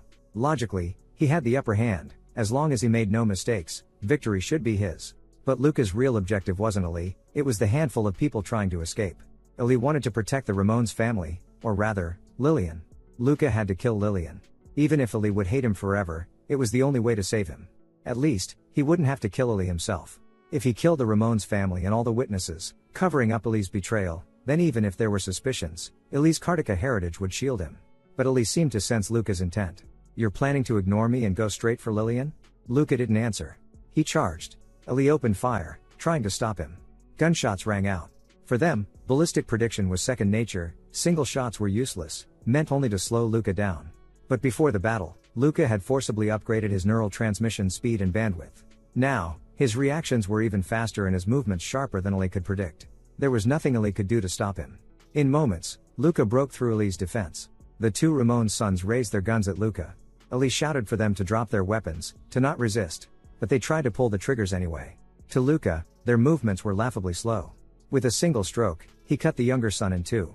With ease, Luca could anticipate Ellie's attack. He turned, deflecting bullets with his blade. A flick of the wrist sent the bullet whizzing toward the other son instead. Now only Hugo, the patriarch, Lady Ramones, and Lillian remained. Hugo watched his sons die before his eyes, trying to cry out, but Luca drove his bloodied blade through the man's skull. Without pulling the blade free, he swept it sideways, cutting down the lady as well. 4 deaths, all in the blink of an eye. Only Lillian remained. Ellie screamed from behind, begging Luca to stop. Lillian Ramones, the woman who'd once confessed to him. No matter what, Luca knew he'd never forget her. At least, not until the last vestiges of his own humanity were gone. Now, the only mercy he could offer was a painless death. This was all he had left to give her. Farewell, Lillian Ramones. Yet when he saw her face, he realized, she was smiling. Joy lit up Lillian's features. Why was she smiling? Luca's mind went blank for a heartbeat. It was all the time Ellie needed to catch up. In a flash, Ellie slammed into Luca, knocking him aside. Their blades clashed, sparks flying. Ellie, did you see her face? Her family's dead, and she's happy about it. Ellie seemed to understand. She's finally free. Her family always saw her as a pawn for marriage. Luca kicked Ellie away. Is Lillian Ramones really worth all this? You're smart, Ellie, don't be reckless. It's not too late to turn back. But Ellie shook his head. You don't know anything, Luca. The so-called traitor families, Ramones included, never truly rebelled against the Empire. The Empire just needed an excuse to purge them. Look at how fragile their defenses were. If they really meant to rebel, they would have allied with the Korra Alliance or the Beledo Federation by now. Luca was momentarily speechless. Ellie was right, even with 3 great houses joined together, the rebels were too weak, with no outside support. If they'd truly planned a rebellion, how could they not have sought help from the Crassians or Beledo? Those powers would have loved to see the Empire divided. If Ellie was telling the truth, then he would die just like Lillian in the end. At that moment, Lillian finally broke her silence. The Empire targeted our family because of this. She rifled through her father's corpse, and pulled out a small cube. It's because of this that they could activate the ancient fortress. Luca stared at her in confusion. Why was she only telling them now? Lillian seemed to sense Luca's thoughts. She knew he wanted to kill her to keep Ellie from being implicated. You must realize your friend will never have the life he wants in the Empire. But there's a way, one that benefits all 3 of us.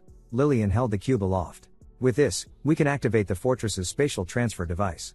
Luca, if you help us escape the Empire, everything can end here. Luca stared at the cube in disbelief.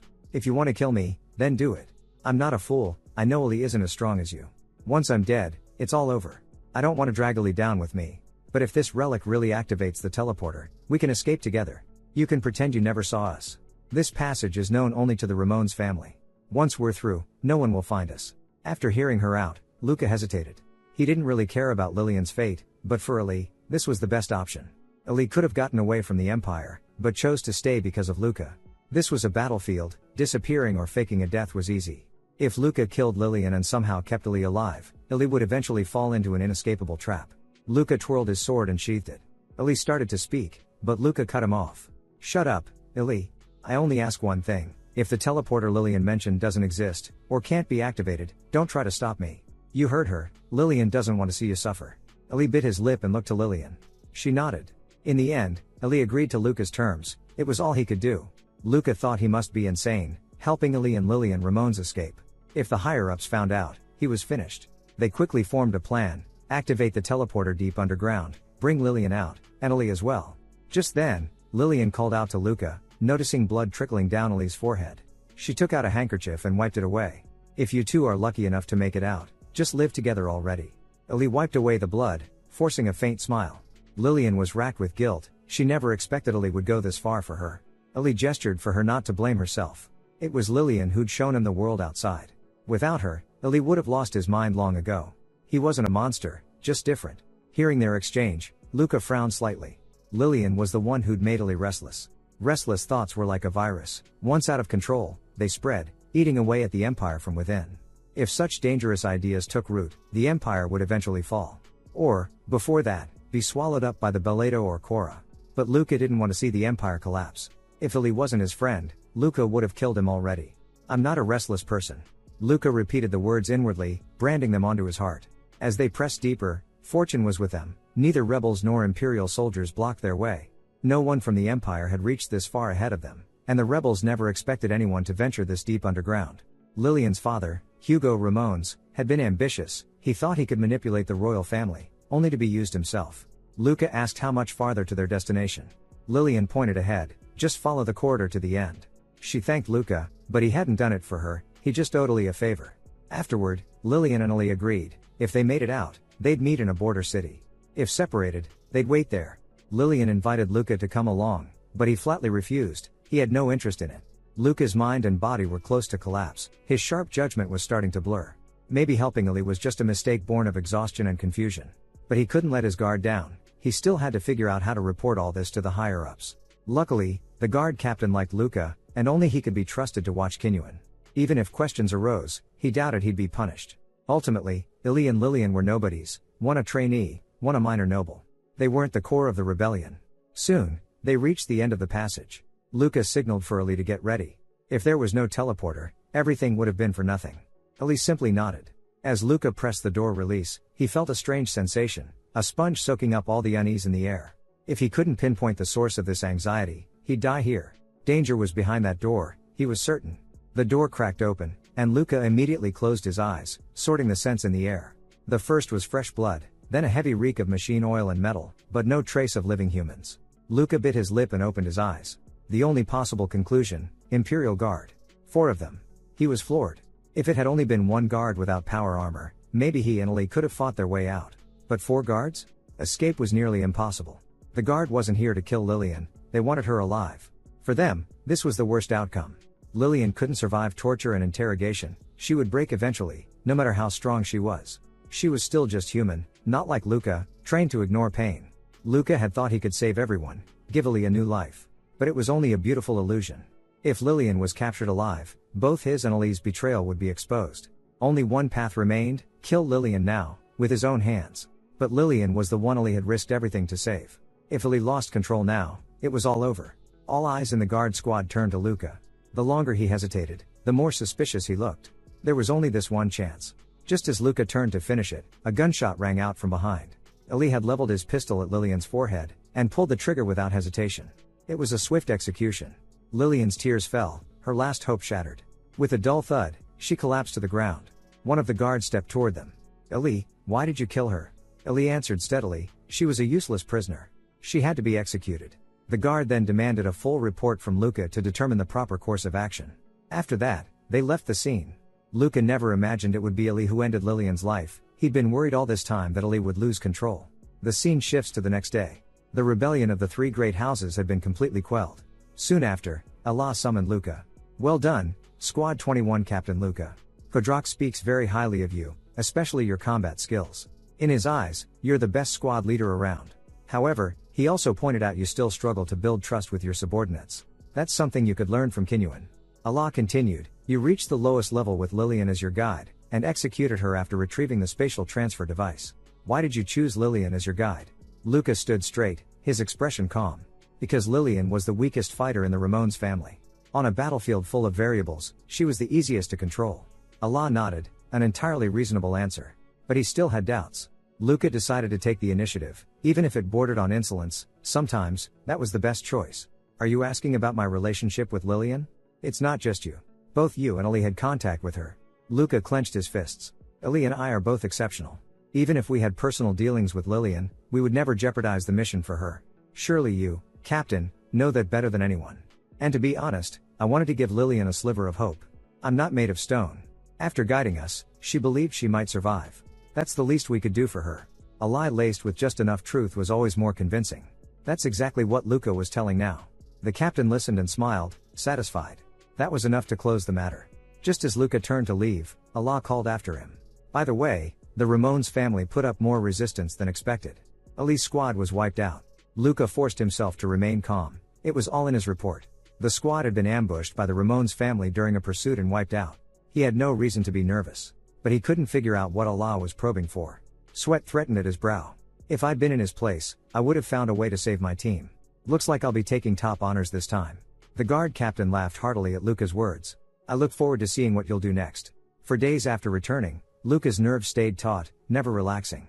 Scenes and faces flickered through his mind. The border city, Lillian's chosen escape, she never made it out, dying at Ali's hand. At the time, Luca couldn't even bear to look at her face. Ali killed Lillian because Luca was there. Otherwise, he might have died with her. Twists and turns aside, Luca had managed to save Ali. Back in the capital, Ukbrin, they underwent repairs and rest. For their achievements, they were awarded the 7th Class Crossed Swords Medal, an honor given only to Luca and Ali among all the Imperial Guard cadets. 2 days later, Luca called Ali behind the dormitory. I never thought you'd kill Lillian. I thought you'd charge the guards in despair. Ali replied quietly, if you hadn't been there, I definitely would have. Just as Luca expected, Ali hadn't killed her out of fear for his own life. You should quit. You're not cut out to be a soldier. Luca frowned, recalling that day. Because of his feelings, Ali had gotten his squad killed. As long as you don't kill me here, my family will get me into the guard, no matter what. Luca punched him in the stomach, knocking the metal off his chest. Ali clutched his ribs and doubled over against the wall, the blow fracturing his ribs. Get a mechanical replacement if it's broken. Don't play the victim. Ali slid down the wall and buried his face in his knees. It's a joke that I even got this medal. He started to regret not training harder. Luca stayed silent. Because even if he had, the outcome wouldn't have changed. Ali was no cold-blooded killer. The guilt of killing his own squad haunted him. Despite all his efforts, he still couldn't save Lillian. He wouldn't last long. Whether it was his outlook or fate, he truly didn't belong in this empire. On the way back, Ali planned to take leave and return home. Luca didn't ask why, he just sensed Ali had made up his mind. After a moment's hesitation, Luca finally voiced the question that had haunted him. How could Lillian smile after losing her entire family? Ali gazed at the sunset and finally spoke. Lillian Ramones was betrothed from birth. Her fiancé was more than 30 years her senior, demanded an enormous dowry, and set the most degrading conditions. He sent photos, videos, even daily records of his late wife, and required Lillian to be molded into her exact image. Looks, voice, mannerisms, even her name were to be copied. Luca frowned, unable to grasp it. That's disgusting. For the first time, he felt the horror of desire and power combined. From the moment she was born, Lillian was doomed to suffer. Ellie nodded. Only Claude ever pitied her. Luca was still puzzled. Then why did you two try to set me up with Lillian? Ellie laughed, covering his face. You really didn't know? That was my idea. I told Claude you were the guard captain's illegitimate son. That's why he encouraged you to get together with Lillian. Luca was stunned, he'd actually believed such a ridiculous lie. Honestly, anyone could see the guard captain treated you differently. If you really were his son, rising from a double-digit orphanage to the guard would make perfect sense. The captain is from the Custoria family. If he approved your marriage to Lillian, she might have been freed. Now Luca just felt sick. Ali was a friend, but no saint. He'd use anyone when it suited him, and lie without hesitation. He'd killed his own men, and fooled Luca, too. The irony was, Luca still chose to trust him. The scene shifted. Luca went to visit Kinyuan. Our war hero finally graces us. I heard you got the Crossed Swords medal. Luca made regular visits. He had to keep a close eye on Kinyuan. Kinyuan understood he was only following the orders of the High Command. It's just a 7th class medal anyone could get. Nowhere near your record, instructor. Luca slumped into a chair. Their relationship was no longer stiff or formal, more like mentor and apprentice than superior and subordinate. Kinyuan glanced over Luca's combat logs. You're good at Assi's fighting techniques, but you rely too much on yourself. As a commander, that's a weakness. Your subordinates probably don't listen to you. But to Luca, they were all good soldiers. Even with an unfamiliar squad leader, they'd follow orders without hesitation. Kinyuan stroked his chin, thinking. You're too soft-hearted as a commander. You'd rather take the risk yourself than put your team in danger. To Luca, that was how you preserved fighting strength. But Kinyuan dismissed the idea. The more battles you fight, the heavier the mental toll. If you don't learn to manage that, it'll undermine your core skill, decision-making. You've wasted resources you could have saved, all to protect your team. Luca frowned. Are you saying I should just sacrifice my squad? Kinyuan shook his head, not to throw them away, but to make them willing to risk themselves for you. Kinyuan tapped the table, summoning up images of Gilda and Gabriel. Those two would help you without hesitation. Luca knew, he'd help them himself. But Kinyuan pointed out that wasn't nearly enough. In real danger, they might still betray you. You need to build deeper bonds, like family, like friends, but keep a certain distance. Get too close, and you'll never be able to sacrifice them. Kinyuan's words sent a chill through Luca. He said so directly. But Kinyuan didn't think he was wrong. In fact, that was what he liked about Luca. The key is to accept others' feelings, but never give too much of your own. That's the trick to being in control. Luca asked, but what if I can't handle the guilt of losing my men? The remorse, the shame? Kinyuan's reply was flat, then you'll have to get used to it. Otherwise, you'll never surpass anyone, only ever be surpassed. Luca nodded. The issue wasn't whether he could accept it, but whether he could face reality. He bid Kinyuan goodbye, and hurried off to the guard captain's summons. He was being sent to a new place, Kratia Academy. Although Luca refused at first, Allah wouldn't hear it. You've never experienced noble society. This is your chance, if you really want to become a Custoria. Luca had no choice but to accept. At the appointed time, the roar of engines filled the air above the airport, and a black aircraft touched down on the tarmac. Don't just stand there. Get in already. A girl's voice called out. No one was visible outside, but the impatience in her tone was obvious. Luca shrugged and stepped inside. He saw the girl who had spoken. I'm a guard cadet. Before Luca could finish, the girl cut him off. I know your name. Spare me the small talk. She was forceful, probably because no one had ever put her in her place, a typical noble, most likely. He glanced at her, noting that she was about his age. I'm here on the guard captain's orders. The destination is Kratia Academy, right? The girl snorted. And what difference does that make to you? She turned away as if another second of looking at him would make her explode. Really makes you want to punch her. Damn nobles. Understood, Miss of the Custoria family. For the first time, the girl looked Luca in the eye, then frowned. How did you know? Simple deduction, Luca replied. There aren't many people who can openly show their displeasure at Captain Allah's orders. She hesitated, wondering if Luca had seen through her identity from the start. Maybe this really was the guard captain's daughter. Even if Luca was wrong, the worst that could happen was a little embarrassment. Luckily, he'd guessed right this time. She seemed a bit intrigued by Luca's perceptiveness, and her attitude softened a little. I'm Giselle Castoria. My father sent me to be your guide. But don't act like you can see right through me, I hate that. Luca was suddenly reminded of Lillian. Compared to Giselle, Lillian's manners had been much better. Luca honestly didn't know why he had to be so deferential. He wasn't doing any of this to curry favor with the high and mighty. His assignment at the academy wasn't for their approval, but to escape his old life. Luca was sure Allah understood how he felt. Better to die than fawn over someone who despised him. Let's just do our jobs. You lead, I'll follow. Is that good enough? Giselle seemed surprised by Luca's tone, staring at him for a few seconds, then bit her lip in frustration and turned away in silence. She really makes you want to break her nose. And I don't mean that figuratively. Luca crossed his arms and looked out the window. Before he knew it, they'd arrived at Krathia Academy. No matter how proud the young lady, she wouldn't dare cross her formidable father face to face. All she could do was grumble while silently carrying out her duties as his guide. They passed up a flight of steps, and a towering statue of the first emperor came into view, with the inscription, Protector of Humanity, Dino Krathia. Luca had only seen Krathia Academy in the media before. This was his first time really experiencing its atmosphere. As soon as he entered, he noticed the stares directed his way. Passing students eyed him with curiosity and suspicion. All of them were equipped with high-end mechanical bodies. Luca thought it a waste to lavish such resources on these pampered kids. Just then, Giselle called out to him, "Don't you have a lavender uniform?" She sounded a bit flustered. Her father had never told her Luca wouldn't have one. Her reaction amused Luca. At that moment, a student noticed them. Soon, Luca heard someone call his name. It was another new guard cadet, Felix Eigen. The Eigen family was a well-known noble house as well. Giselle seemed to recognize Felix and let them talk without interruption. She agreed to give them a moment to catch up. Felix threw an arm around Luca's shoulder. The captain really has a soft spot for you. Lately he doesn't even hide it, he even sent his own daughter to escort you. Luca gave a faint smile.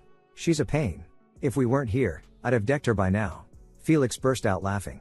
Well, the captain has to love his own daughter, right? Maybe he's thinking of making you his son-in-law. Luca thought, even if that were true, he couldn't handle someone like Giselle. Their personalities would clash and any romance would be doomed. Actually, Luca and the guard captain had a secret agreement. He was to watch over Kinyuan, and in exchange, he'd be adopted by the Castoria family, not as a son-in-law, but as an adopted son. Still, Felix's guess wasn't entirely off. Felix had a straightforward way with friends. He leaned in and whispered, "Did you get modified yet?" Luca caught the look and understood. Not yet. Felix, as if he'd expected this, started rummaging in his pocket. Cadets from the military academy are always a hit with the girls. Luca looked down and saw a box of condoms, leaving him momentarily speechless. Felix went on to give Luca the rundown on the academy. Luca liked Felix's personality, he could see them becoming friends. Felix also described the dorm situation. Genius commoners like Luca or unpopular nobles lived here. Buying a house was out of the question for them. So, even at the academy, the class system endured. With Giselle leading the way, Luca soon reached the dormitory. A robot came down to greet him. Was this really the place for commoners and fallen nobles? No wonder it was called the best academy. It wasn't a place for soldiers, but a gathering ground for the brilliant. Luca sat on the sofa, beginning to meditate. It was nothing like what he'd imagined.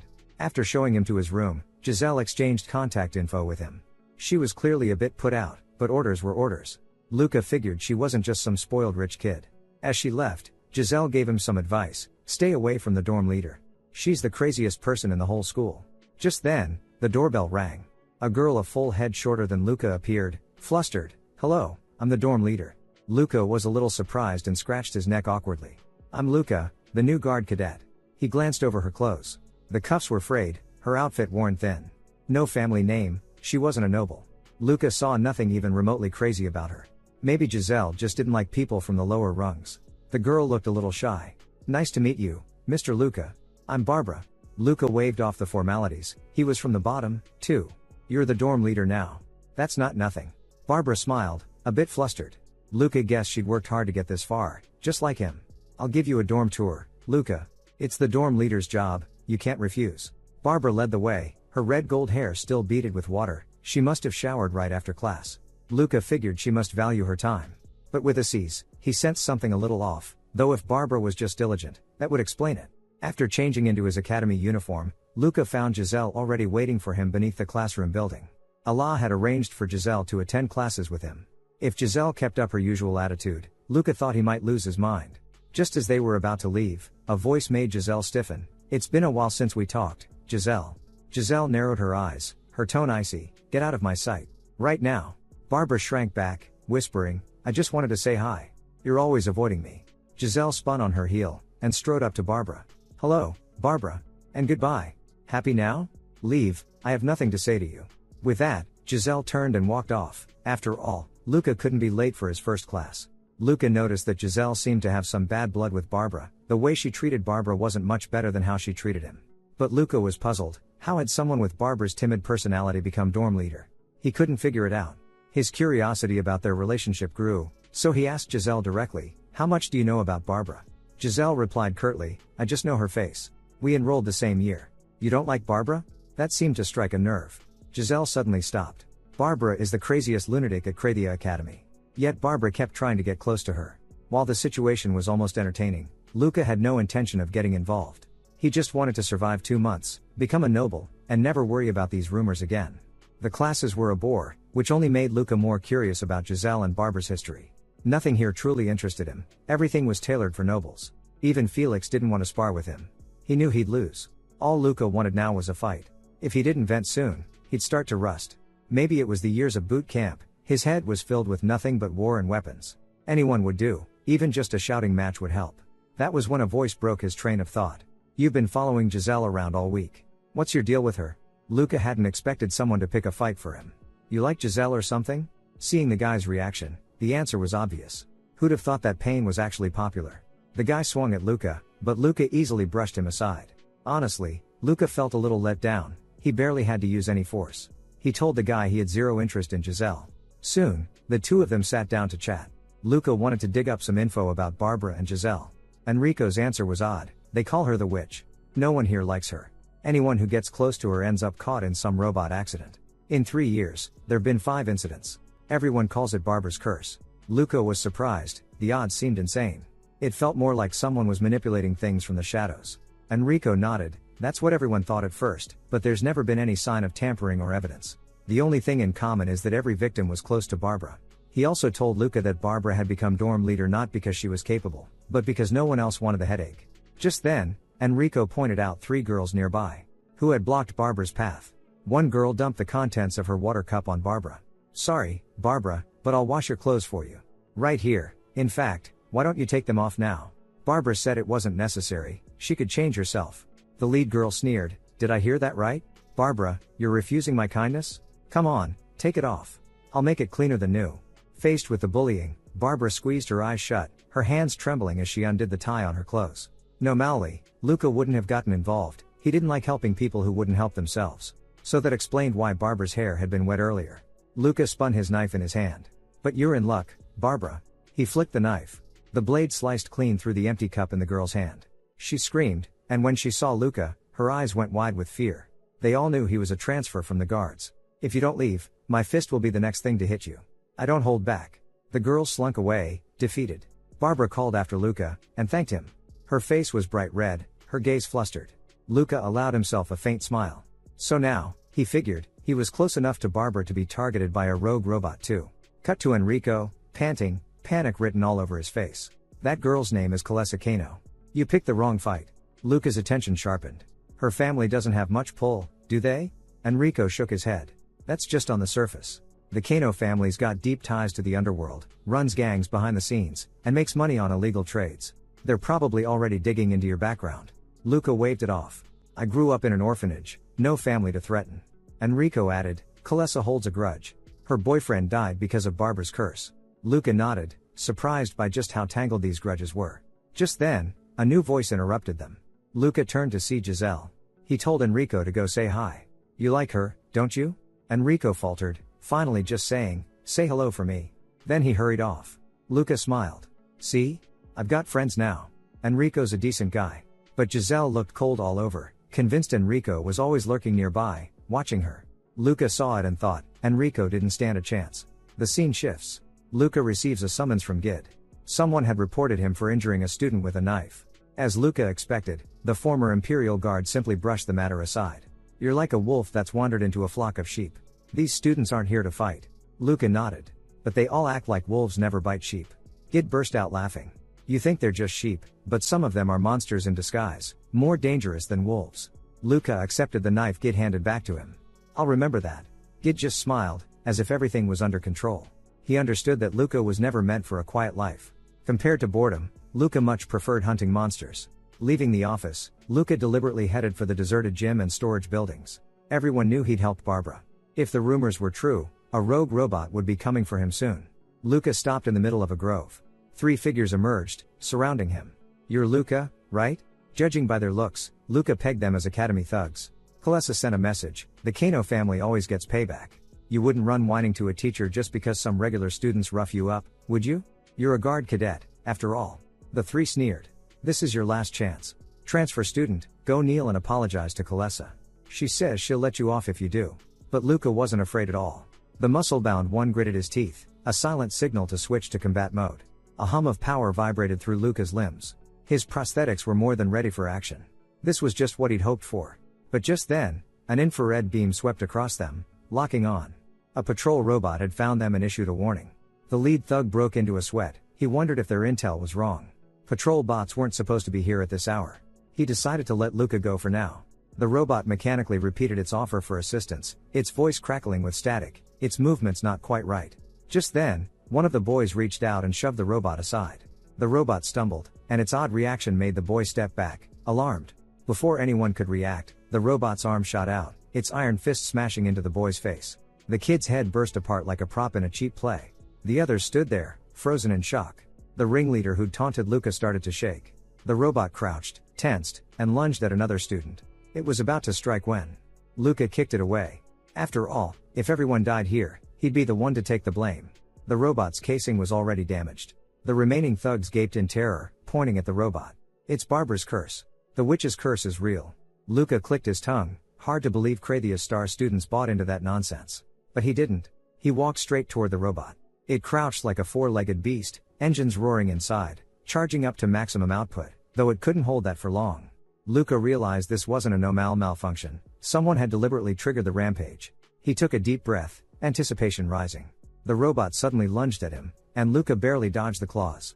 Even berserk, the robot was fast, its movements loaded with advanced combat routines. If those claws caught someone, a hospital stay was guaranteed.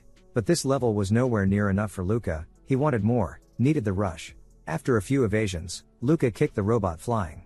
He noticed this bot wasn't like the usual patrol drones.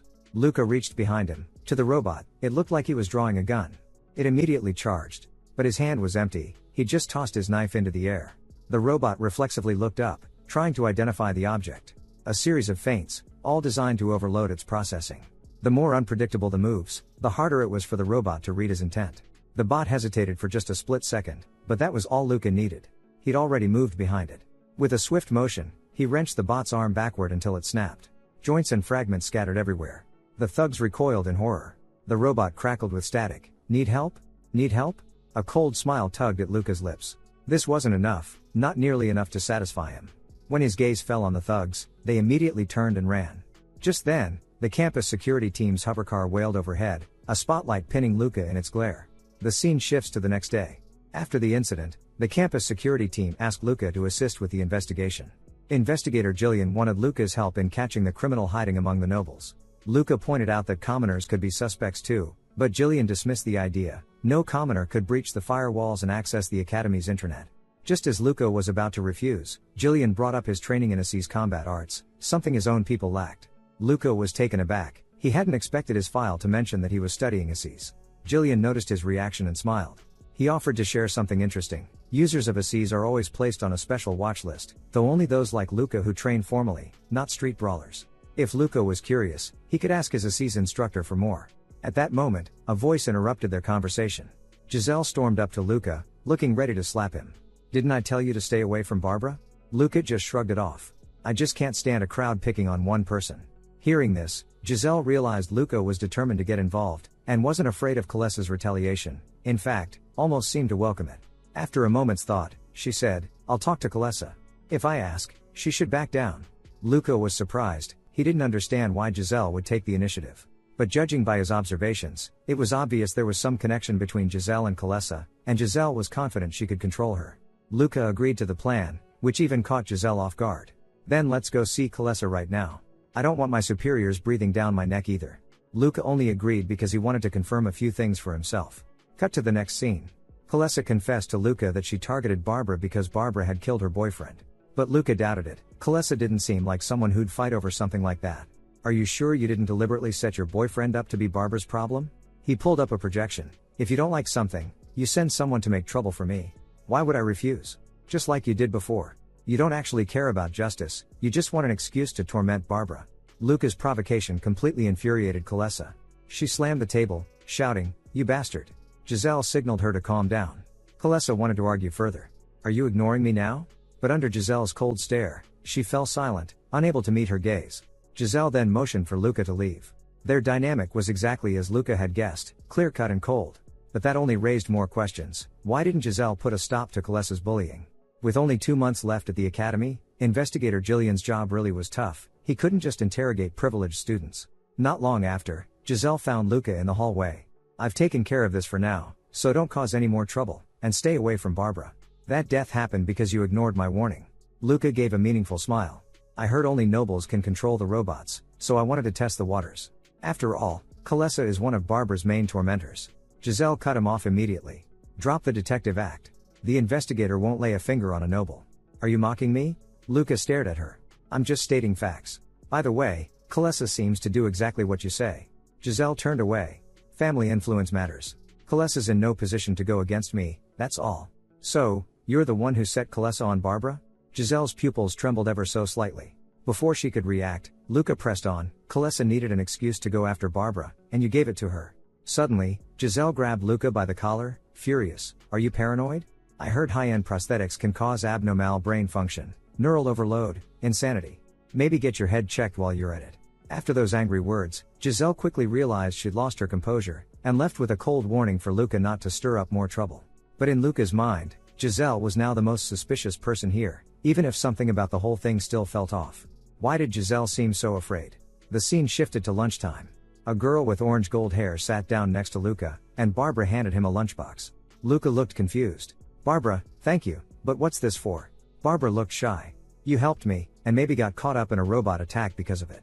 I'm just glad you're okay. While you're here, can I make lunch for you?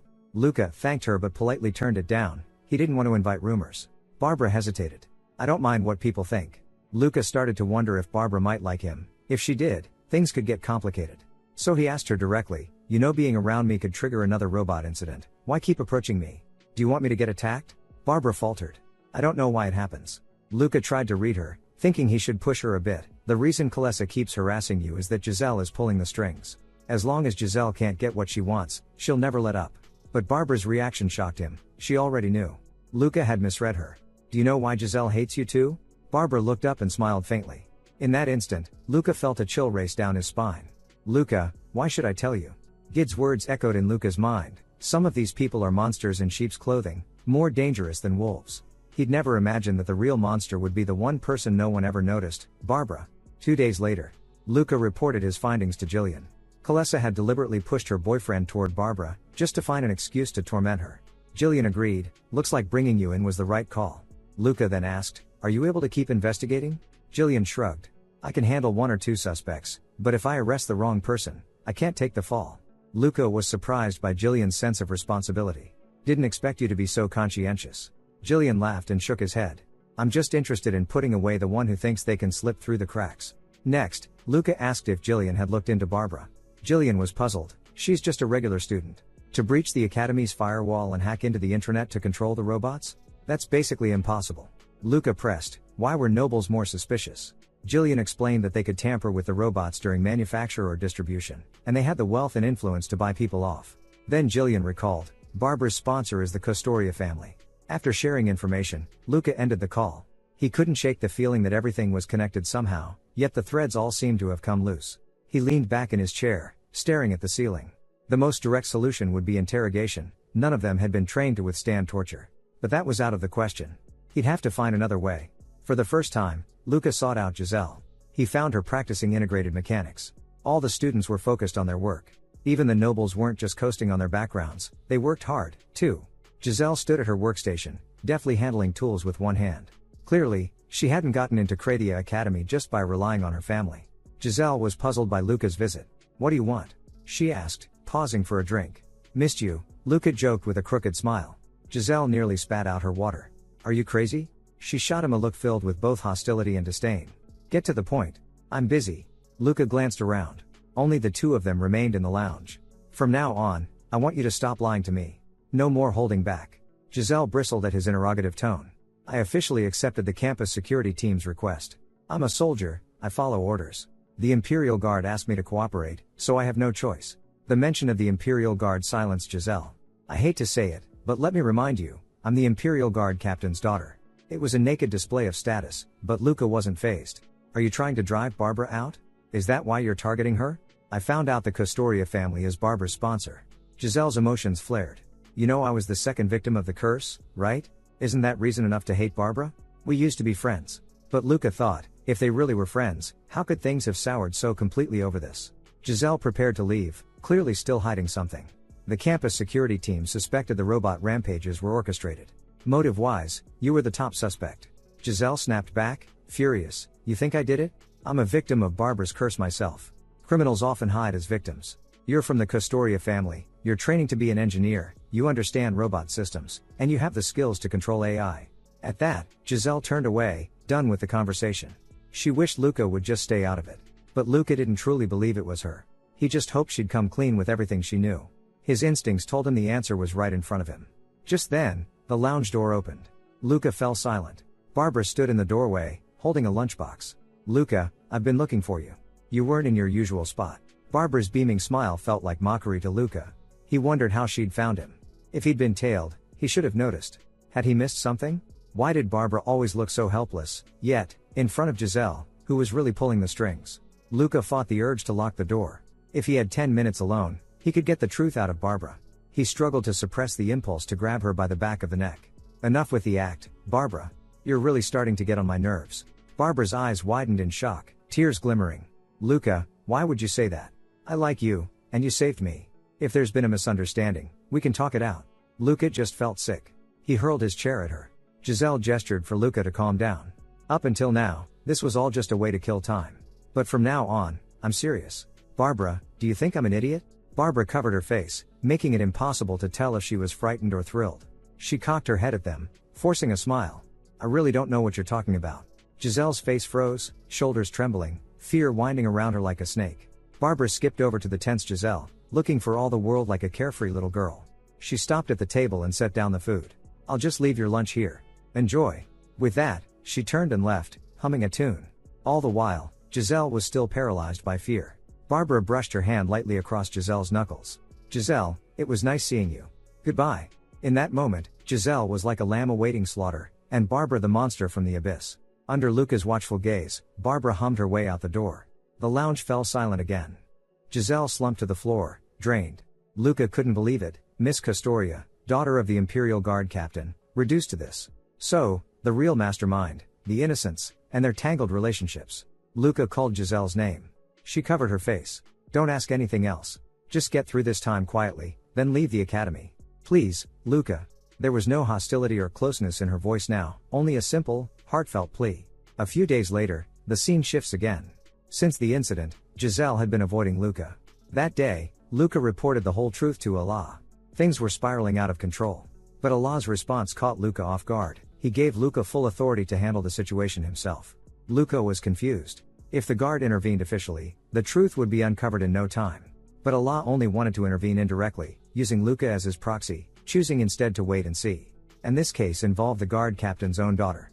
A picture formed in Luca's mind, someone pulling the strings from behind the scenes, and he was just a piece on the chessboard. Such was a soldier's fate. But he was angry about it. Sure enough, Giselle still wouldn't answer his calls. Barbara's curse, the gnawing sense that all this was Barbara's own performance.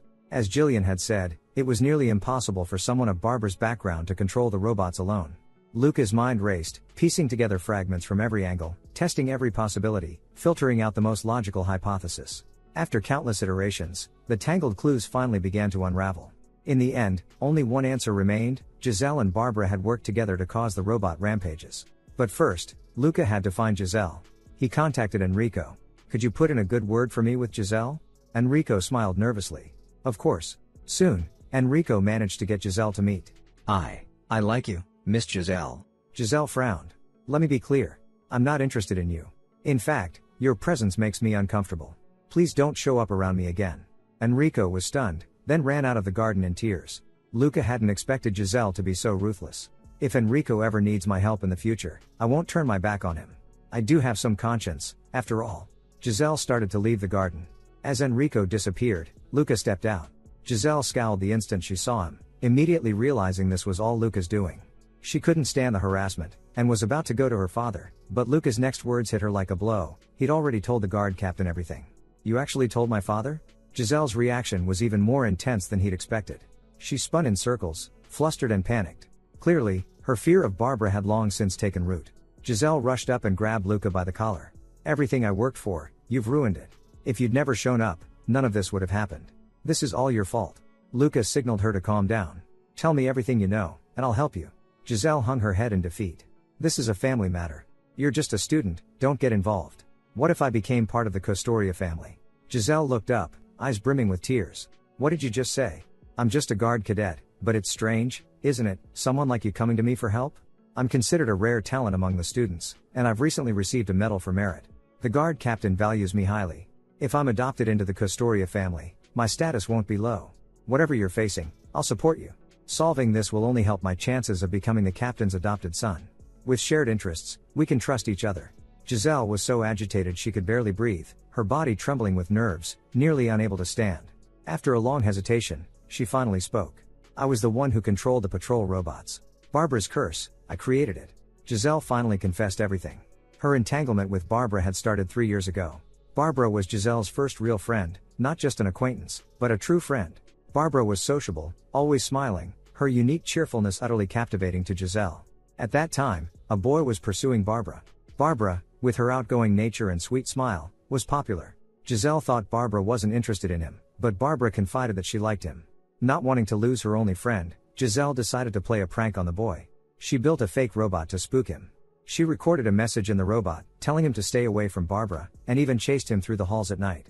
Unexpectedly, the boy fell, suffered a severe head injury, and eventually had to leave school because of the aftereffects. As the incident escalated, an investigation followed. Barbara was the first to realize Giselle was behind it. After all, Giselle was always building robots in front of her. Things had spiraled out of control. Barbara then suggested a solution. She told Giselle to pretend to be a victim as well, so no one would suspect her. That's how Giselle became the second victim. Barbara gave her a chip to install on the robot. Technically, an external input shouldn't have affected the AI. But after that, the robot started attacking Giselle too, suffering serious malfunctions. She almost became a real victim herself. Giselle bit her lip. From that moment, Barbara began behaving strangely, making odd demands. For the perfect crime, Giselle was told, she had to isolate Barbara from everyone at school, and was instructed to regularly create new victims. Seen from the outside, Giselle had fallen into Barbara's trap. Barbara deliberately led her on, turning a situation that could have ended peacefully into one that left Giselle utterly at her mercy. Just then, Giselle's terminal crackled with static. Despite its high security, it had been hacked. Our secret, you told him. Traitor Giselle. But my darling Giselle. Luca pricked up his ears. It wasn't just the voice from the terminal, there was also the faint whir of rotors outside. Every instinct and sense screamed at him. They had to leave, immediately. Suddenly, a gunshot rang out. Luca grabbed Giselle, rolling with her behind the nearest stone pillar. Damn it, that's the soft pop of a silenced round. He looked down, there was a finger-sized hole in his side. He had to stop the bleeding immediately. Tearing his jacket to make a bandage, he wrapped the wound. From the sound just now, Luca guessed the attacker was a drone. If he could move at full speed, he might escape, but that would only make the wound worse. He had nothing left but a small knife. With the silencer, no one nearby seemed to notice the shots. Now, escape was up to him alone. I'm going to break that bastard's nose. Damn it. Only then did Giselle snap back to her senses. You're hurt? Does getting shot not hurt for the guard? Luca was caught off guard, a beat too slow, she really was panicking. Then the drone opened fire again, raking them with bullets. But Luca couldn't return fire, since he still couldn't pinpoint the drone's location. At that moment, he noticed Giselle's makeup. Most girls carried a compact mirror. He asked if she had one, luckily he guessed right. Using the mirror, Luca caught the reflection, finally spotting the drone, matte black, almost invisible in the night. He spun out from behind the marble pillar, using the torque to hurl his knife like a throwing blade. A flash of silver streaked through the dark, the knife flew like a missile, striking the drone dead on. It tumbled out of the sky like a wounded bird, spraying gunfire wildly as it fell. Luca ducked behind another column. He hadn't expected his own equipment to malfunction. His screen flickered, then flashed an error. He turned to Giselle, her device was failing too, both network and communications dead. Then, static erupted from Giselle's terminal. Giselle, I wanted to protect you. Why did you betray me? And Luca, I like you, so I hope you'll despise me even more. Luca snatched the terminal from her, crushing it in his fist. The pieces fell from his hand like dust. No need to listen to a lunatic's ramblings. He said nothing more. After all, Giselle was the guard captain's daughter, and he was just a commoner. He couldn't afford to say too much. Someone far above was pulling the strings. Luca decided to get Giselle out and find somewhere safe. But as soon as they reached the garden entrance, he spotted a familiar figure. Felix, was this an order from above? Felix nodded. Looks like you're getting special treatment again. I didn't get a whiff of this operation beforehand. Giselle could hardly accept it. So this is all my father's doing? For Luca and Felix, as soldiers, being used up like pawns was nothing new. But for Giselle, realizing even her own father saw her as expendable, it was enough to break anyone. Her reaction was only natural. Meanwhile, Felix noticed Luca's wound. Luca managed a bitter smile. If he didn't get treatment soon, he'd be a corpse by morning. Felix kept the knife for himself, but handed his gun to the injured Luca. He pulled out his terminal, ready to report to command. At that moment, a bullet shattered Felix's terminal, cutting off their communication, and took his right hand with it. Seeing this, the three immediately split up, pressing against the garden wall for cover. Gunfire echoed nearby, but Luca felt nothing, a drone so advanced that even Imperial Guard trainees couldn't sense it. Barbara's skills weren't nearly enough to build something like that. Which meant, this wasn't Barbara's doing. Just then, a mechanical voice rang out. If I'd aimed for your heads, you'd all be dead already. Luca and Felix exchanged quick hand signals, shifting their plan instantly. While Luca talked to the attacker, Felix slipped silently around behind. The ambush was set in seconds. Felix took off his shoes, moving soundlessly. You know who we are and still want to chat? The attacker laughed. Of course. You're those adorable guard cadets, aren't you? Enough talk. Hand over Giselle Castoria. You're soldiers, you know what I mean. The word sent a chill down Luca's spine. The attacker had already sensed Felix flanking him. Luca was about to provide cover, but heard the crack of splintering bone. The enemy had Felix by the throat, outfitted in a combat suit with active camouflage. No wonder they hadn't sensed him before. Felix was subdued effortlessly, the attacker was at least guard level. This was going to be tricky. Giselle clung tightly to Luca's hand. He shook her off at once. When I move, run for your life. Don't look back. I'll hold him off as long as I can. She started to protest, but Luca clamped a hand over her mouth. No time for arguments. Just do as I say. As soon as Giselle started running, Luca hurled himself out, firing at the enemy. He was fast, but his bullets were still too slow. The attacker fixed his gaze on Luca. I have no desire to kill two juniors in one night. Junior, the word threw Luca for a split second. The next instant, the enemy was behind him. Luca crossed his arms to block a kick. So he was a former Imperial Guard, no wonder his fighting style was so sharp. In a life or death fight like this, it was pathetic that his mind could still wander. The enemy clearly wanted to take Luca out first, believing Giselle would be easy to catch afterward. Instinct screamed at Luca, fight head on and he'd die for sure. He had to find another way. Assi's combat was all about extreme, almost self-destructive analysis and perception, expanding the senses, mastering every detail of the battlefield. Luca's movements wasted not a single motion. He spotted Felix's fallen sword, then flung his pistol like a boomerang behind him. The ricochet knocked the sword toward him. Luca snatched it out of the air and slashed at the enemy. The attacker cried out, "You're an Assis fighter, aren't you?" Luca's brow furrowed. How did he know? As Luca landed, the man swung his blade in a heavy arc. Luca barely blocked with his sword, but his lower body was left wide open. He realized, the man was pulling his punches. If he wanted Luca dead, it would be over already. The man admired Luca's Assis technique. Stand down, kid. I don't want to kill you. If you knew who I was, your superiors wouldn't give you a hard time. The guard doesn't want to waste your lives. Luca had a good idea who he was facing now. Anti-Empire terrorists. Luca drew a deep breath. This might be my last. But the enemy's taunting gave him time to think. His injuries, the man's identity, the way he fought, none of it mattered now. From this moment on, he was nothing but a blade. There were only two outcomes. Either he broke, or, before he broke, he'd see the enemy fall. Luca gripped the sword with both hands and brought it down with all his strength, but the man slipped aside with ease. For someone your age to use Assis at this level, and still willing to die for the Empire. The sheer speed made Luca's body twist in agony, blood spilling from his side anew. But he was still too slow for the enemy. You think I can't kill you?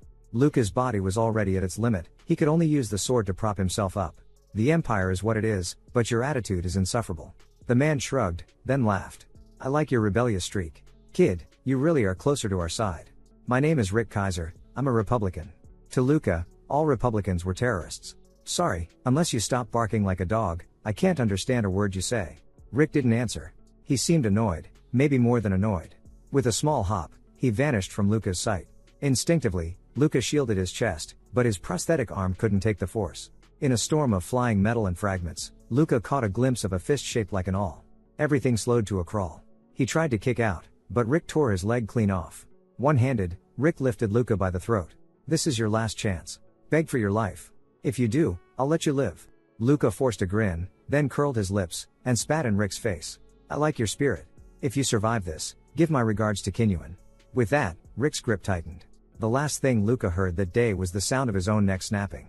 For most organic humans, a broken neck meant certain death. Felix managed to choke out a sound. Luca, it hurts. Idiot. Turn your head and it'll hurt even more. Luca looked at Felix and gave a weak smile. There was no hope for Felix now. His brain was too badly damaged, the time spent with a broken neck was just too long. Luca, on the other hand, was luckier. It was said that 4 guards and Giselle arrived not long after the attack and managed to save him in time, preventing brain damage. Without that intervention, he probably wouldn't have survived.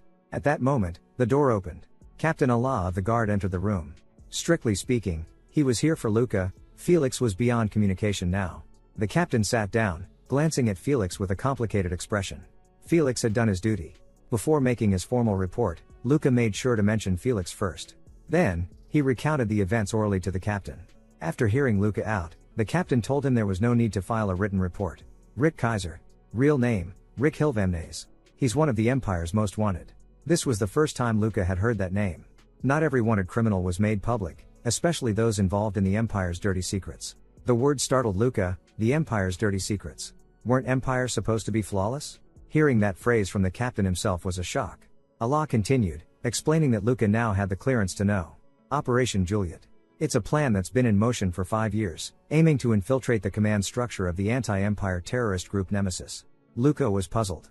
Infiltrate, not eliminate? The captain slid a terminal across the table to him. No matter how many branches we cut off, the enemy grows elsewhere. If we can't root them out completely, everything is just talk. Luca pressed on. Since Rick got away, does that mean this operation was a failure? The captain's wrinkles deepened. No. In fact, this was a huge success. We managed to plant one of our own at the heart of Nemesis. Luca didn't quite get it. Barbara is our asset. Nemesis picked her precisely for her exceptional hacking skills. We did a lot to make them trust her, and that effort paid off. I just didn't expect her to go quite so mad. Luca gripped the bedrail tightly. How many people had Command lied to and manipulated for this operation? Including Giselle, the captain's own daughter, tormented by Barbara, all unwitting. Were they really just pawns to be moved at will? Luca couldn't help but ask, did Giselle know any of this? The question gave away his emotions at once. She knows nothing. And it's best if she never does. Do you know why I'm telling you this? The captain narrowed his eyes. Luca's heart skipped a beat. Elimination. That was the first word to flash through his mind. No matter how hard I work, in the end, I'm just a disposable grunt. Especially someone like me, with no background, easier still to get rid of. Just then, Allah slid an electronic file across the table. Luca's tension eased into a wry smile. It was adoption paperwork, already signed by Captain Allah Kostoria himself. Only Luca's name was missing. Welcome to the Kostoria family. Scene shift. Months later. A robot was removing the external spine from Luca's back. One by one, bloody screws dropped into the tray. He'd almost spent his whole life with that spinal prosthesis. Luca got up and put on his academy jacket. Felix was still lying in bed, neck brace in place. He called Luca's name, voice thin and ragged. You're leaving? Luca nodded. It's time. Felix mustered his strength. May your future be full of luck. Luca nodded again. He still had to keep moving forward. Felix's story ended here. That's all there was to it. But I'll remember Felix, and all the others who've gone before. Scene change, Imperial Guard Training Center. Luca walked the corridor, deep in thought. He flipped through the Empire's newly updated list of wanted criminals. Barbara's name was right there at the top. It was a carefully orchestrated espionage mission by the Empire, designed to infiltrate Nemesis. Barbara's personality still made Luca's heart race. He didn't think it was all just an act. That girl was truly warped, but even that seemed tailored for the mission by the Empire. Everything felt scripted. Back at the academy, I was really just following the path laid out by my superiors, and I naively thought it was my own choice. The more I learn, the deeper the Empire's secrets run. Even my meeting with Kinyuan, my training in Isekai combat, maybe they were all part of the plan. Thoughts churned in Luca's mind. In the end, he forced himself to calm down. That's enough. Luca reminded himself not to spiral like those who let their anxiety take over. It's all just my speculation and imagination. Maybe the captain told me the truth just to test me, to see if my loyalty to the Empire and my faith as a soldier would waver. But this is the opportunity, the kind that can change one's fate. Luca stepped into Kinyuan's office. Did you enjoy your youth at the academy? He'd grown used to Kinyuan's tone. Had so much fun I almost didn't make it back to training. Felix's case is truly regrettable. He was an outstanding student. Was that real regret? Luca almost blurted out something sharp. He took a sip of tea instead. Rick sends his regards. He says he's been doing well lately. Kinyuan replied calmly, not so much as raising an eyebrow. Rick Silva Nunez, you mean? Glad to hear he's well. I never expected he'd turn out to be a terrorist. Luca frowned. Kinyuan had spoken of a terrorist in such familiar tones. You two knew each other? Turns out, they'd entered the guard in the same cohort, though they'd lost touch long ago. So you've already passed Rick's regards on to the captain, haven't you? Luca hesitated. These were the kinds of words that could get an instructor in trouble. At least, I wanted to confirm things in person before making my report. Inside, he wondered, why are you trying so hard to win me over? What's your real aim? He ran through everything that had happened recently. All of these people knew Isekai combat. It was more than a mere technique, there was a deeper story behind it. Luca decided to stop beating around the bush. So, what is Isekai really? Kinyuan's brow furrowed slightly. Are you that curious? That was why Rick hadn't shot Luca in the head. He'd deliberately left him alive, just snapped his neck. Kinyuan looked out the window, took a sip of now cold tea. Then he smiled, as if he'd been waiting for Luca to ask. Didn't expect you'd reach the heart of the matter so soon, Luca Castoria. You're just a foot soldier, yet you know too much. You understand what that means, don't you? Of course Luca did. The more you know, the greater the danger. If Allah hadn't been backing him, he would have been eliminated already. Year 3518 of the imperial calendar. The first man in Empire history to lead a rebel uprising was Noel Muliska. He was the rebel leader and also the founder of Isekai, the one who set forth the original tactical theory. Noel believed that confronting the Empire head-on was a dead end. So he chose to fight back with guerrilla warfare. Isekai was born in that crucible. Cold sweat broke out on Luca's back. The combat system he'd trained in was the legacy of a traitor. More precisely, what the Empire wanted to erase was Noel's achievement as a military theorist. Later, the rebels shifted their entire strategy to Isekai and kept up the fight. As Kinyuan spoke, dozens of questions flashed through Luca's mind. It did make sense. When Isekai was used for guerrilla tactics, its flaws vanished. Any moment could be their last, nerve damage hardly mattered. Their units were loosely organized, with no unified code of conduct, so they needed a more flexible way to fight. Kinyuan affirmed Luca's guess. Even when the Empire crushed the rebels again and again, Noel and a handful of core followers always managed to escape. They scattered through the Empire, recruiting new fighters, striking at key targets. Even if captured, they could always cut their losses and survive. Luca could easily picture it, rebels blending into the crowd, hiding their identities behind implants meant for civilian use, never suspected of being insurgent leaders. And Isekai's users, able to fight even without high-performance prosthetics, could slip through routine checks with ease. That's why Rick spared Luca's life. And now he finally understood why the Empire kept a list of all Isekai's practitioners. So how did the Empire finally crush Noel's rebellion? Kinyuan shrugged. Everyone deemed suspicious was executed. Luca didn't ask how many innocents died. He knew the number would be unimaginable. Anyone who knew Isekai could be killed. Luca wondered if the Empire had covered up that history. But the Empire neither hid it nor explained it. Unless you sought out the past, you'd never know the truth. Noel Muliska, decorated Imperial war hero turned traitor. The Empire's mass purges. Kinyuan, then a guard instructor, was intimately familiar with rebel tactics. Luca looked Kinyuan in the eye. Did the captain send me because he suspects you're tied to terrorists? Kinyuan clapped twice, smiling. Exactly, Luca. If you find evidence I'm working with Nemesis, you'll be right at the heart of the guard. Luca stared at him, unable to read Kinyuan at all. I don't believe you'd work with terrorists. You might think so, but the captain doesn't. For your own future, here's a hint, look into my activities in the lower districts. Kinyuan's tone was half challenge, half invitation. Luca's mind spun. Just how much did Allah know? Why send him to investigate? Luca stood up slowly. I'll report everything I heard today directly to the captain. Kinyuan rose too, personally opening the door for him. Once outside the main building, Luca jogged down the corridor before stopping, forcing himself to catch his breath. Damn it, everyone's using me. The captain and Kinyuan are both testing each other through me. How long do I have to keep walking this tightrope? Kinyuan's true nature had only become more elusive. Official channels turned up nothing. But Luca refused to be anyone's pawn. I've fought this far not to be pushed around. he resolved to investigate Kinyuan in the lower districts himself. Allah wanted Luca to probe Kinyuan for terrorist connections. But Kinyuan, the man at the center of suspicion, remained utterly unruffled. And those things he'd said. Why steer Luca in this direction? Was it a trap, a way to get rid of him? Or was it a test, the Empire and Kinyuan both measuring his loyalty? Luca made a silent vow, he'd never let them control his fate. Next, he needed to prepare and follow Kinyuan's trail. His first step was to relay the conversation to Allah. Rick and Kinyuan were both active around the same time, mostly handling unofficial missions. There's definitely a connection. Are you wondering, too, why Kinyuan's allowed to move freely if he's so suspicious? Luca really was curious. But here, survival came first. If there are things I'm not meant to know, I'll pretend I never heard them. Allah crossed his arms, closed his eyes, then leaned back and looked at Luca. I've decided to trust you. Luca, this order to investigate Kinyuan actually came from higher up than the guard. The powers that be believed that Kinyuan might be a way to get close to Nemesis's leadership. Luca was baffled. Why put someone so dangerous in such a key teaching role? If we didn't, he'd just vanish. Of course, he'd never be allowed to leave the guard alive. Besides, he really is an excellent instructor. Luca swallowed hard. I've spent a long time at his side, but honestly, I've never found a single flaw. He's disciplined to the core, never letting his true feelings slip.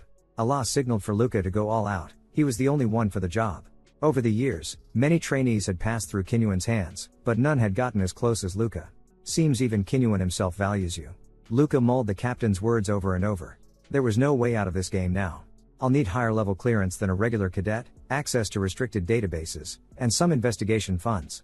The scene shifts. 3 days later, Luca boarded the Kostoria family's aircar. After his adoption paperwork was approved, Allah brought him home to meet the family. Allah asked lightly if Luca was nervous. Luca admitted it, pretending not to be would be a lie. My hands are actually shaking a little. After Luca made his requests, he was granted a pass to travel freely between the upper and lower districts, authorization to carry personal weapons and investigation funds, and access to higher level databases. He didn't ask for more, he knew he wasn't qualified yet. But these resources could be exhausted at any time, so he had to give it his all. He was a soldier, he'd rather die on the battlefield than fall victim to some underwater conspiracy, especially now that he knew more than he should.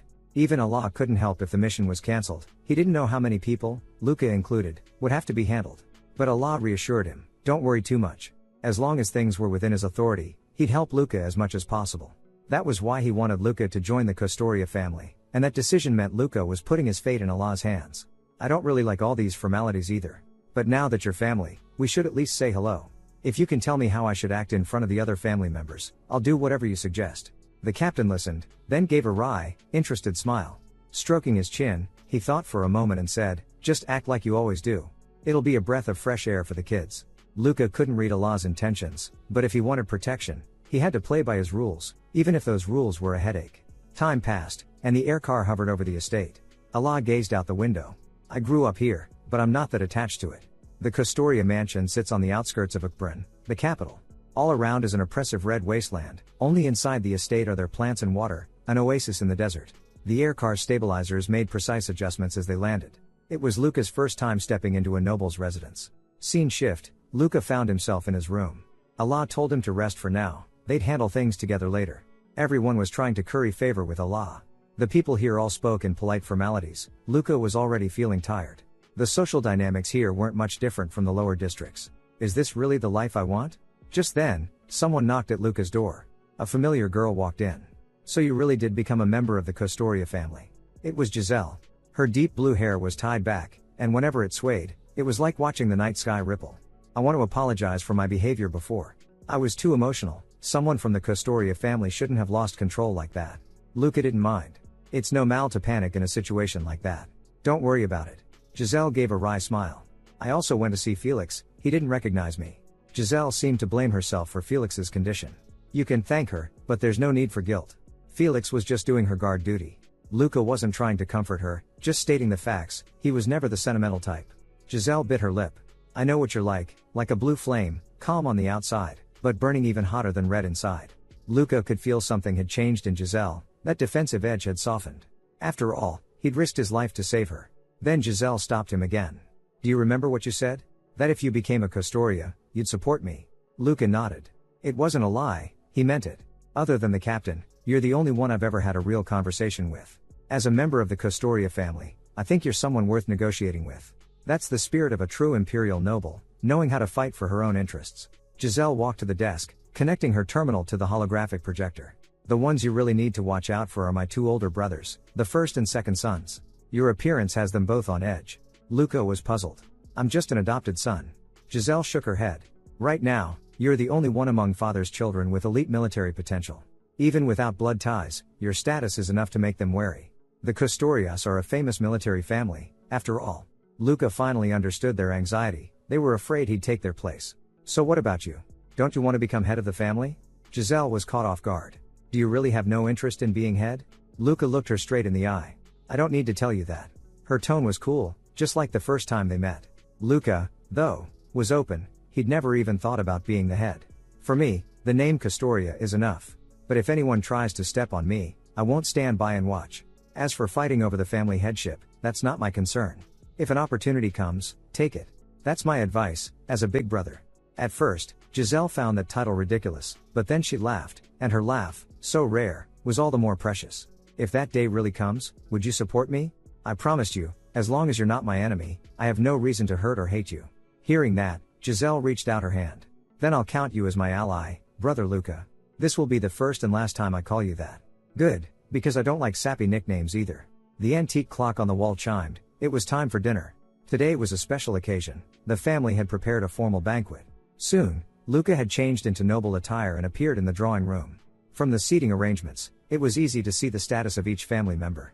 There was Jupe, the second son of the Custoria family, Nicholas, the eldest, and the lady of the house, Eva. So you're Luca.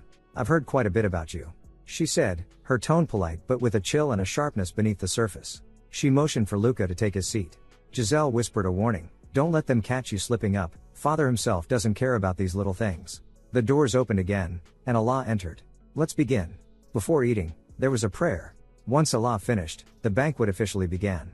The clinking of cutlery filled the room, and the atmosphere gradually warmed. As Luca had expected, all eyes were on him.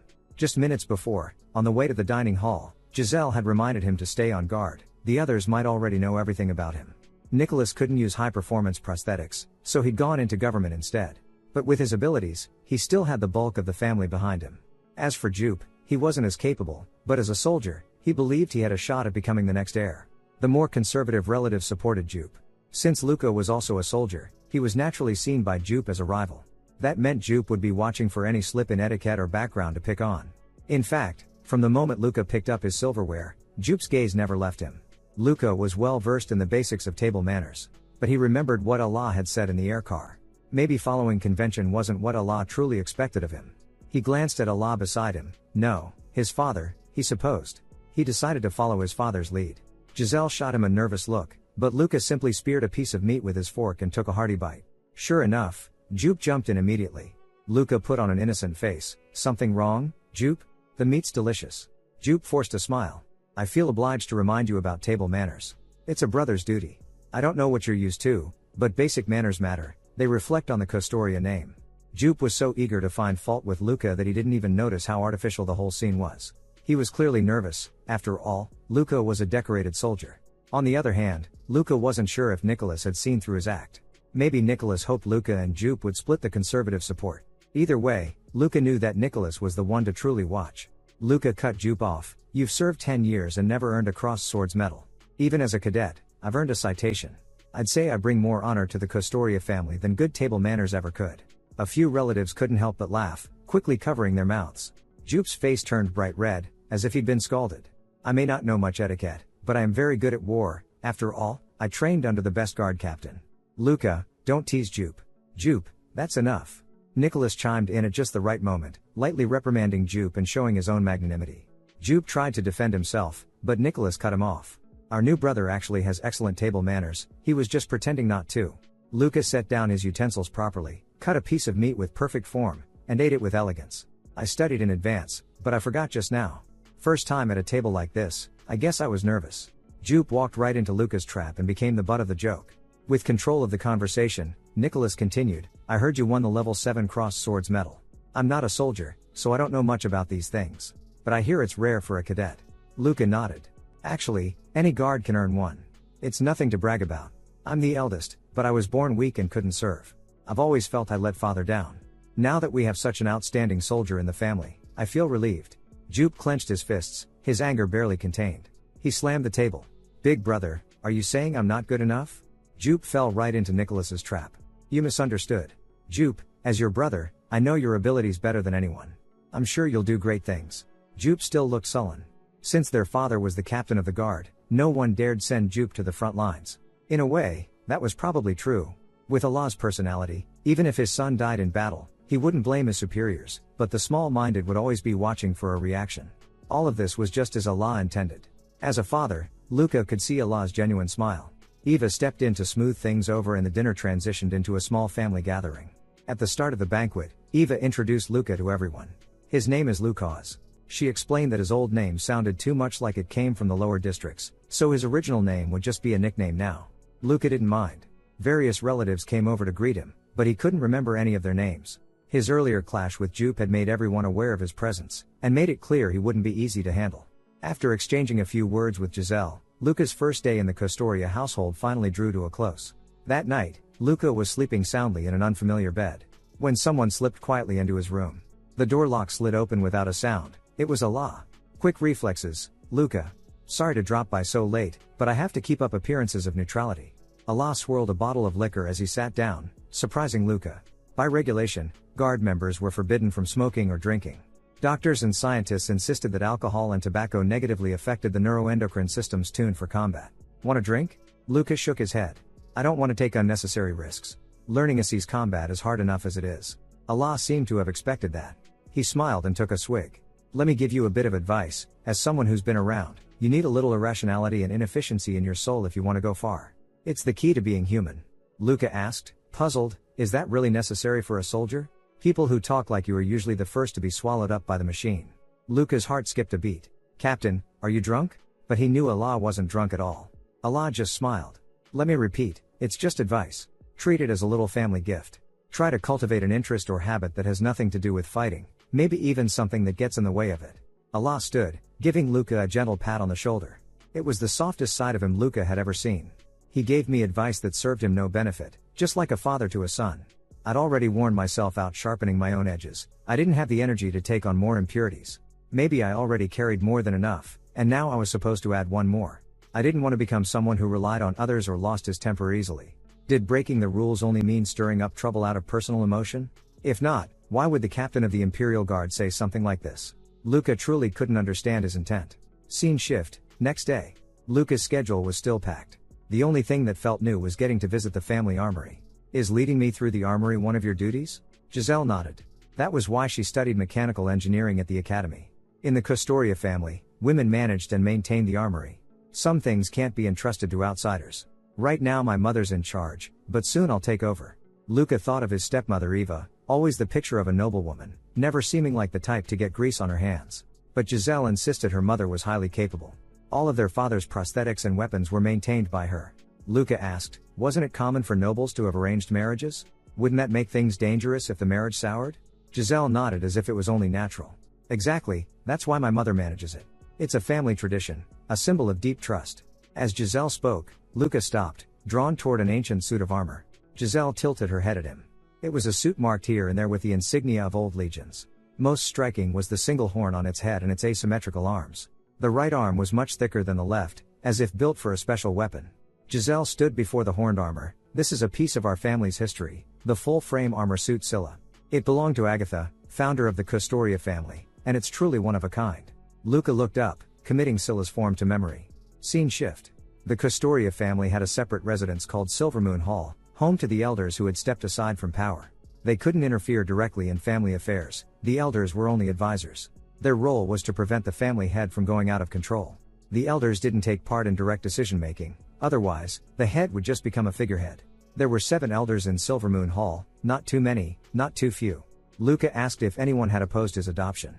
2 opposed, 4 stayed silent, and only 1 voiced support. In this family, silence means acceptance of the head's decision, so the head's proposals almost always pass. Opposition is just a ritual show of concern, not something to worry about. They climbed to the 2nd floor, walked down a long corridor, and entered the innermost room. The first thing that caught Luca's eye was a massive triangular incense burner. Seated behind it were the elders, half shadow, half smoke. The haze hung like a curtain between the elders and themselves. The atmosphere was solemn and elegant, but the elder's conversation was casual. Allah cleared his throat, and the elders fell silent. "This is Lucas," Allah introduced him.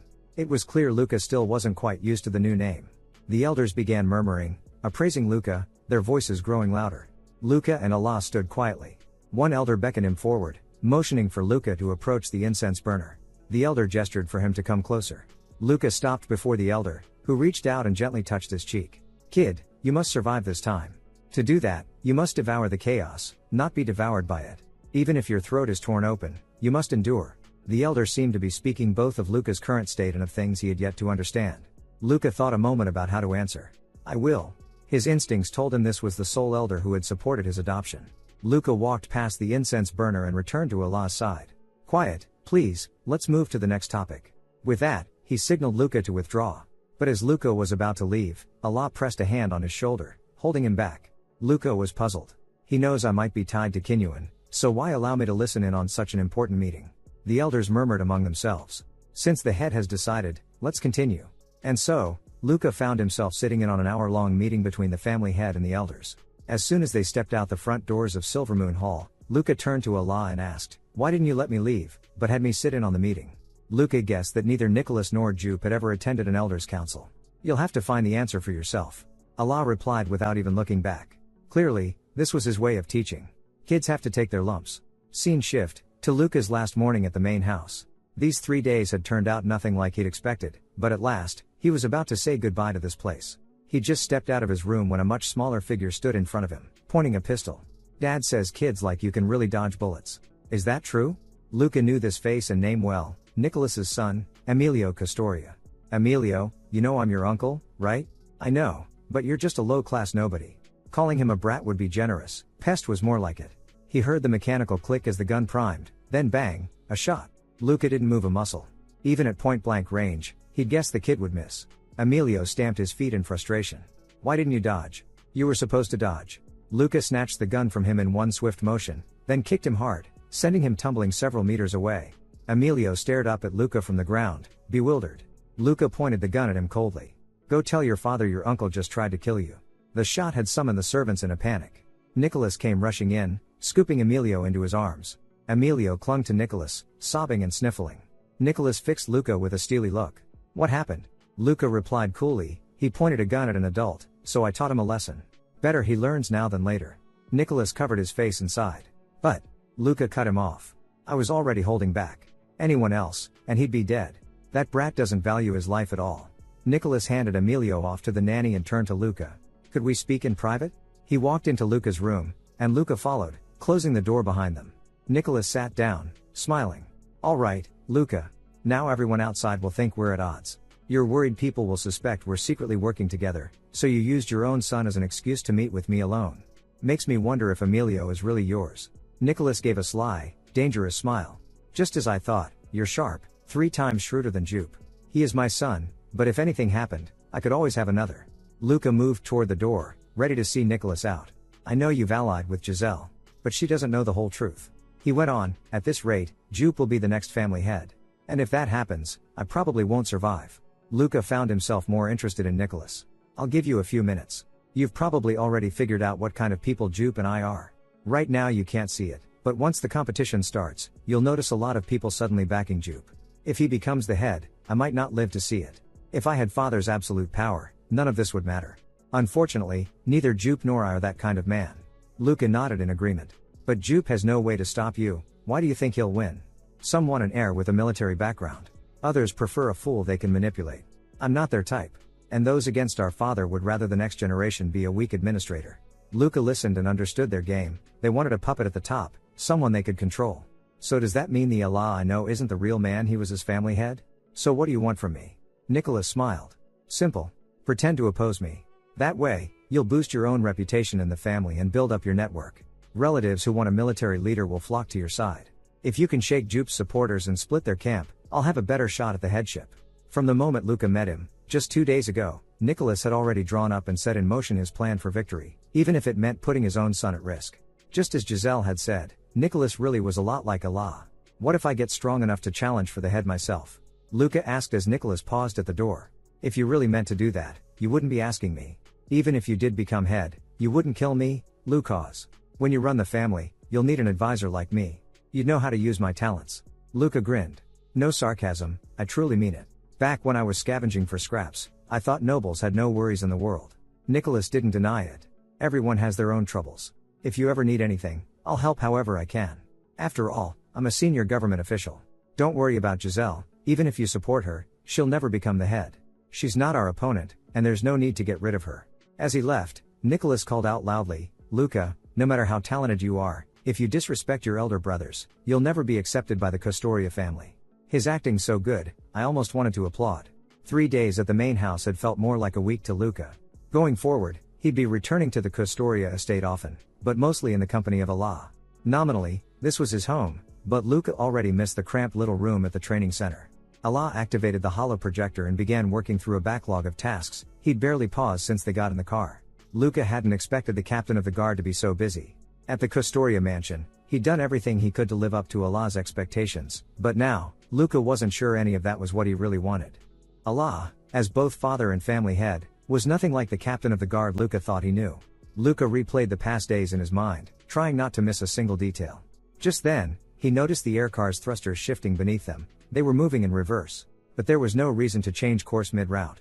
Allah shut down all the holoscreens. Don't panic, Luca. This is all part of the plan. Right now, this aircar's probably been hacked. Terrorists will be waiting at the intercept point. Reinforcements will arrive in 10 minutes. We just have to hold out until then.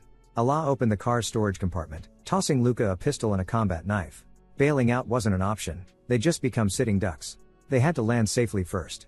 If they happened to land right in the middle of an ambush, things would get complicated. Allah strode calmly to the control panel. Of course, the captain of the guard has to know how to do everything. That's what Luca was thinking when Allah, with a single powerful swing, punched straight through the computer display. Catching Luca's stunned expression, Allah grinned. Let me ask you, how do you see this situation? Luca braced himself against the wall and ceiling handles, mind racing. The answer came instantly. Captain, you're using yourself as bait. Allah nodded. The whole point of this operation was to let Barbara earn Nemesis's trust by orchestrating an attack on the captain of the guard. Luca hadn't expected Barbara to be involved again. Honestly, friend or foe, he wanted to punch her either way. The aircar slammed into the ground with a crash, belching thick black smoke. In the next instant, the mangled door was kicked clean off its hinges. Thanks to the energy absorption gel, Luca and Allah emerged unscathed. Luca leapt out the window, quickly scouting the terrain. This wasteland doesn't even have a place to hide. Can we really last 10 minutes? Allah strolled out, giving Luca's shoulder a reassuring pat, as breezy as if he were walking by the sea. A red light flickered at the corner of his eye. His terminal had synced with the satellite link. With satellite support, his system locked onto every Nemesis operative in the area, down to an exact head count. Allah drew his sidearm. Good weather today, lucky for us, visibility is perfect. He squeezed the trigger as he spoke. The laser pistol began charging, and in the next second, a beam lanced westward through the air. Luca was stunned. Allah hadn't taken this risk unprepared. He was only willing to use himself as bait because he knew he could handle any attack alone. Allah kept shooting, perfectly composed. In 12 seconds, you'll be able to lock onto the targets too. The distant thuds of explosions and the faint echoes of screams drifted over. Luca understood at once. If you can't see the enemy, you can still deduce their location. He must have called in satellite support. I am the captain of the Imperial Guard. I get at least one military satellite, all to myself. It was hard for Luca to believe a single person could wield this much power. Such precision strikes required a military satellite and enormous computational resources. It looked simple, but this was tactical level fire support. So this was the authority of the Empire's chief captain of the guard. Suddenly, a bullet zipped toward Luca, grazing the spot where his forehead had just been. The shot came from extreme range, an impossibly accurate sniper. They were here to assassinate the captain of the Imperial Guard, and they'd come ready. Every gun was trained on Allah. Whether the kid beside him lived or died was meaningless to them. Allah grinned, pulling out a spear.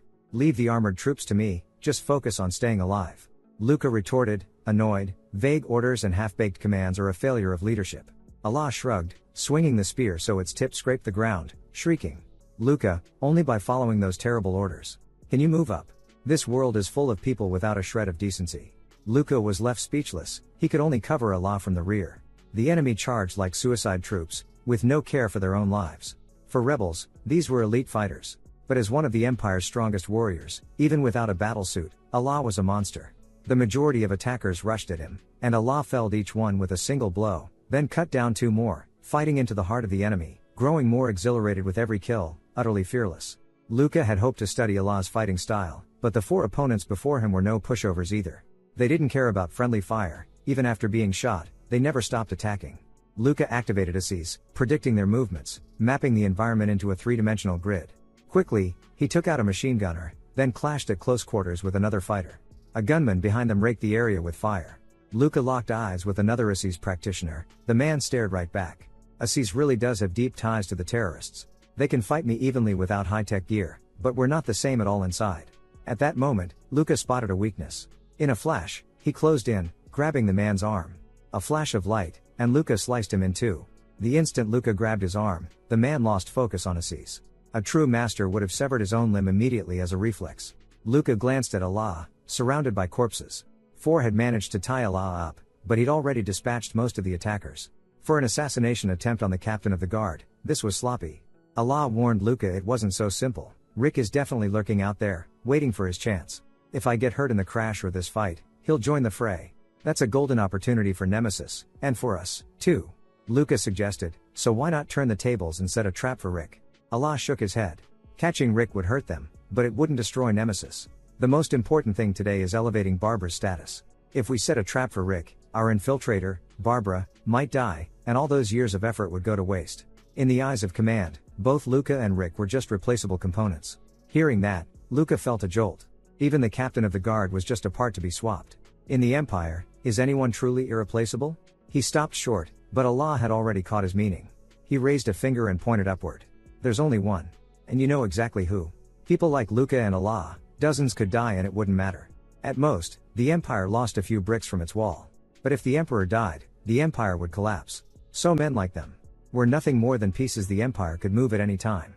After Luca became an adopted son of the Custoria family, everyone began to look at him with envy, some even started trying to curry favor. Luca understood what they were thinking, but it wasn't what he wanted at all. He had gotten close to Allah, so he wouldn't have to be under constant surveillance. But now he realized it had all been an illusion. Instead, he was saddled with the extremely dangerous task of investigating Kinyuan. He knew joining this family would soon come at a price. For now, all he could do was give everything he had, constantly improving his skills and position. His internship was shortened to just 1 year, and soon, he would be heading down to the lower districts. If he could survive, Luca would finally achieve his goal of becoming a full-fledged member of the Imperial Guard. Just as he was about to head back to his quarters, he overheard the nobles discussing Ali. Curious, he stepped closer to listen. From their conversation, he learned that Ali had beaten his own brother so badly the man was nearly crippled. Now, the most promising heir of the Kartika family was Ali himself. Luca couldn't smile along with the others. What did he actually do? Ali had never cared about family succession, and his relationship with his brother hadn't been bad. But now, Ali had injured his brother, and seemed to be eyeing the position of heir. Luca could more or less guess the reason. Lillian's death had shaken Ali to his core, maybe even changed the course of his life. Luca waited outside Ali's door for half an hour. Soon, a familiar figure appeared above him. Luca, or should I say Lucas Castoria now? But Luca still preferred people to use his original name. Ali made some small talk as he headed into the room. Luca remained outside the dorm building, waiting for him to come out. I heard you put your brother in the hospital. Ali's expression didn't flicker. It was an official duel. My brother was always a bit naive, easy to provoke. Luca was curious what Ali could have done to make his brother so angry. Ali looked down and spoke slowly. I slept with his girlfriend.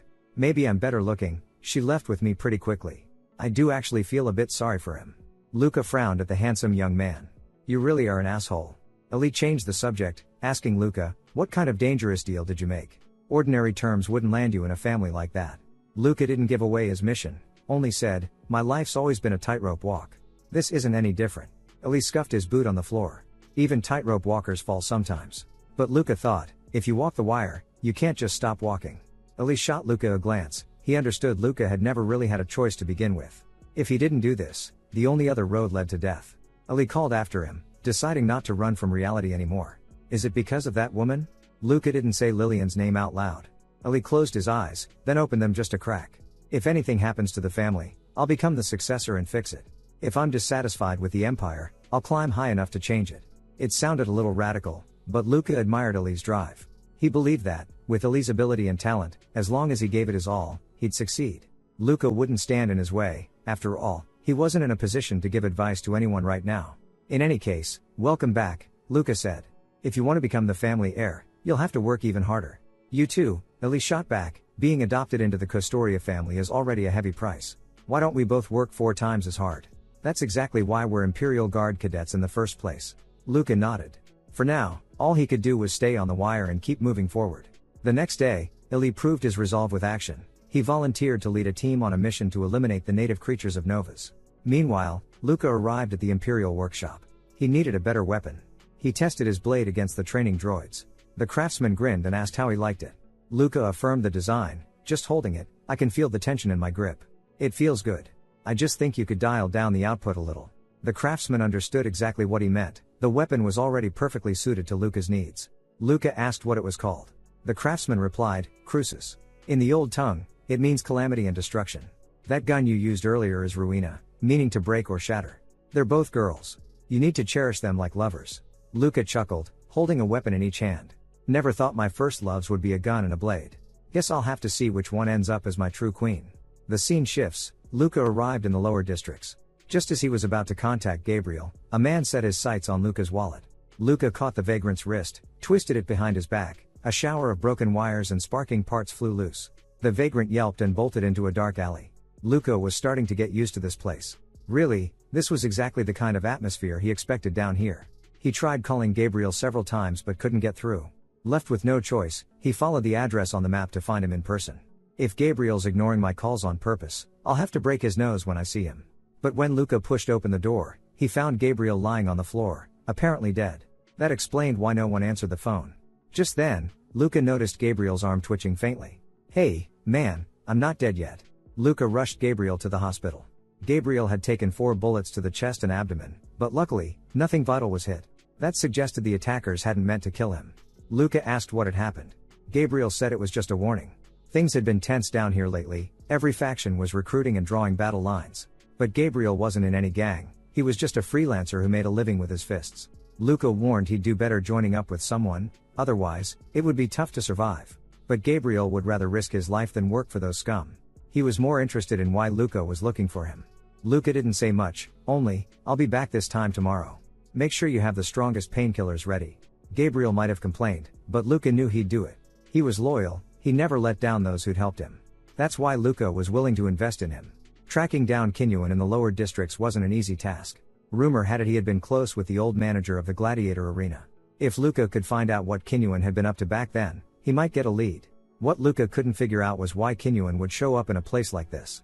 Out here in the wasteland, there was no such thing as dreams. Luca didn't head back to his new home in the upper city. Instead, he decided to stay a few days in the lower districts. He walked from the bustling, neon-lit streets all the way to the slums. Sometimes he paused at the border, where he could look up at the upper districts. His steps stopped before a crumbling building, orphanage number 72. This was where Luca had grown up.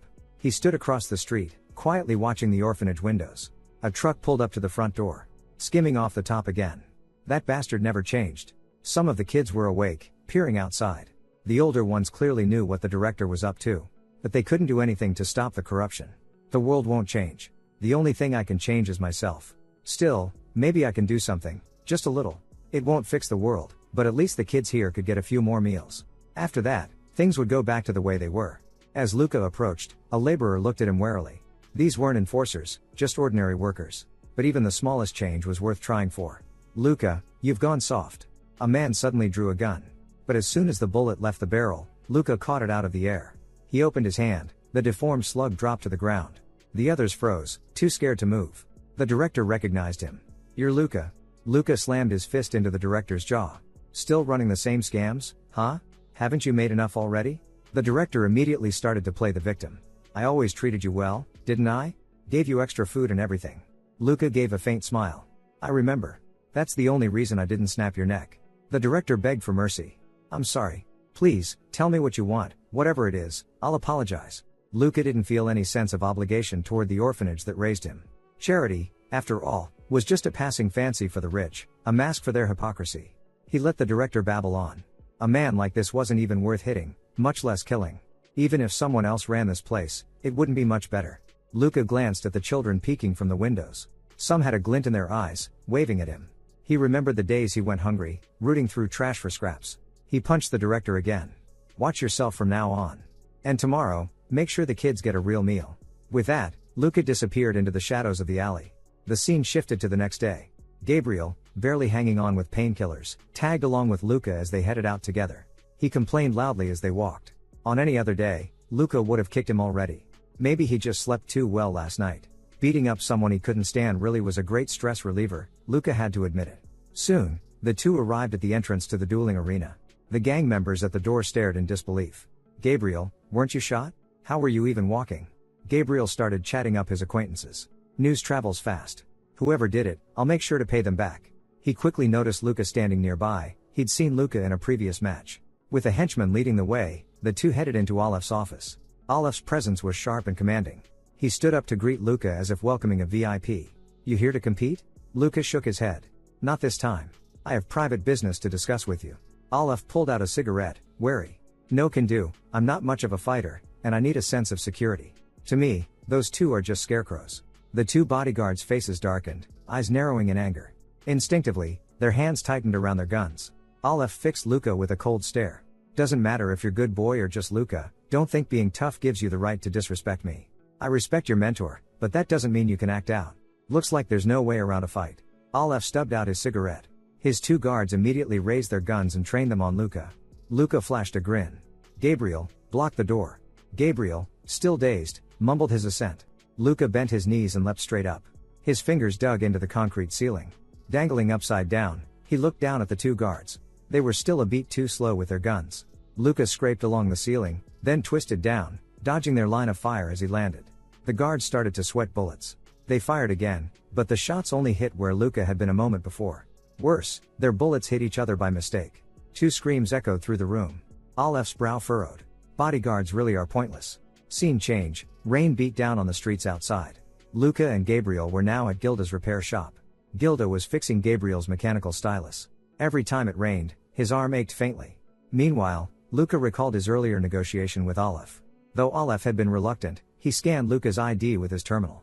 The information on the screen surprised him. In the end, he agreed to Luca's request. Luca needed him to provide detailed information about the former manager, Tora. The more details, the better. Olaf named his price. He wanted Luca to vouch for him, to become a noble's attendant. After Luca had been of age for a year, he'd have the right to appoint an assistant. The chosen person would gain the right to live in the upper sectors. Until then, Olaf needed to prove that he was worth following. In the end, Luca accepted the deal. Everything now depended on Olaf's performance. As for waterproofing, Gabriel was clearly disgruntled. My limbs are already waterproof, why pay more for it? Gilda nodded firmly. Even the best manufacturers can't beat time. Sooner or later, grime seeps in. It's safest to get waterproofing done at least every 6 months. Luca listened to their bickering and casually tossed a credit chip on the table. Use this. Give Gabriel a full tune-up, and redo the waterproofing too. Gilda accepted it with a smile. Knew you were a pro, Luca. Gabriel clutched his money like it was his life. Luca, you're getting ripped off. You'd be better off spending that upgrading me. But Gilda would never overcharge Luca or Gabriel. Luca understood Gabriel's anxiety. In the lower districts, trusting a mechanic too much can get you bled dry. Meanwhile, Luca's terminal buzzed with a message from Olaf. After Olaf took over the arena, nearly all of Tora's old crew were wiped out, except one, who's now in a psych ward. Luca didn't have high hopes, but decided to check it out anyway. Scene shift, a hovercar plummeted straight down a building. Luca stepped out of the car, his only goal, to visit a psychiatric hospital. Just now, the person who had fired at Luca had worn a jacket with a gang insignia. Luca started grilling Gabriel. Was he hiding something? Gabriel looked just as confused. If he had been lying, Luca would have spotted it. Gabriel had never been good at deception. Gabriel, in the end, you still sided with Olaf. You got a warning, but you ignored it. Sure enough, this attack had been aimed at Gabriel. It turned out that after word spread that Gabriel had been shot, and then showed up at Olaf's office the next day, the gang assumed he'd switched sides. Gabriel's face turned red, veins bulging in his neck. In this situation, he couldn't possibly explain himself. Luca asked if he had a spare pistol. Gabriel didn't, but handed over his own gun anyway. You picked the wrong side, Gabriel. Big Sis sent me to deliver a message. Luca fired several shots, checking the spread. All the bullets veered up and left. Just then, the grenadier across the street launched a grenade. But the moment he heard the trigger click, Luca fired. His bullet struck the grenade midair, setting it off in an explosion. Luca fired again, shattering the parts of the enemy's mechanical arm.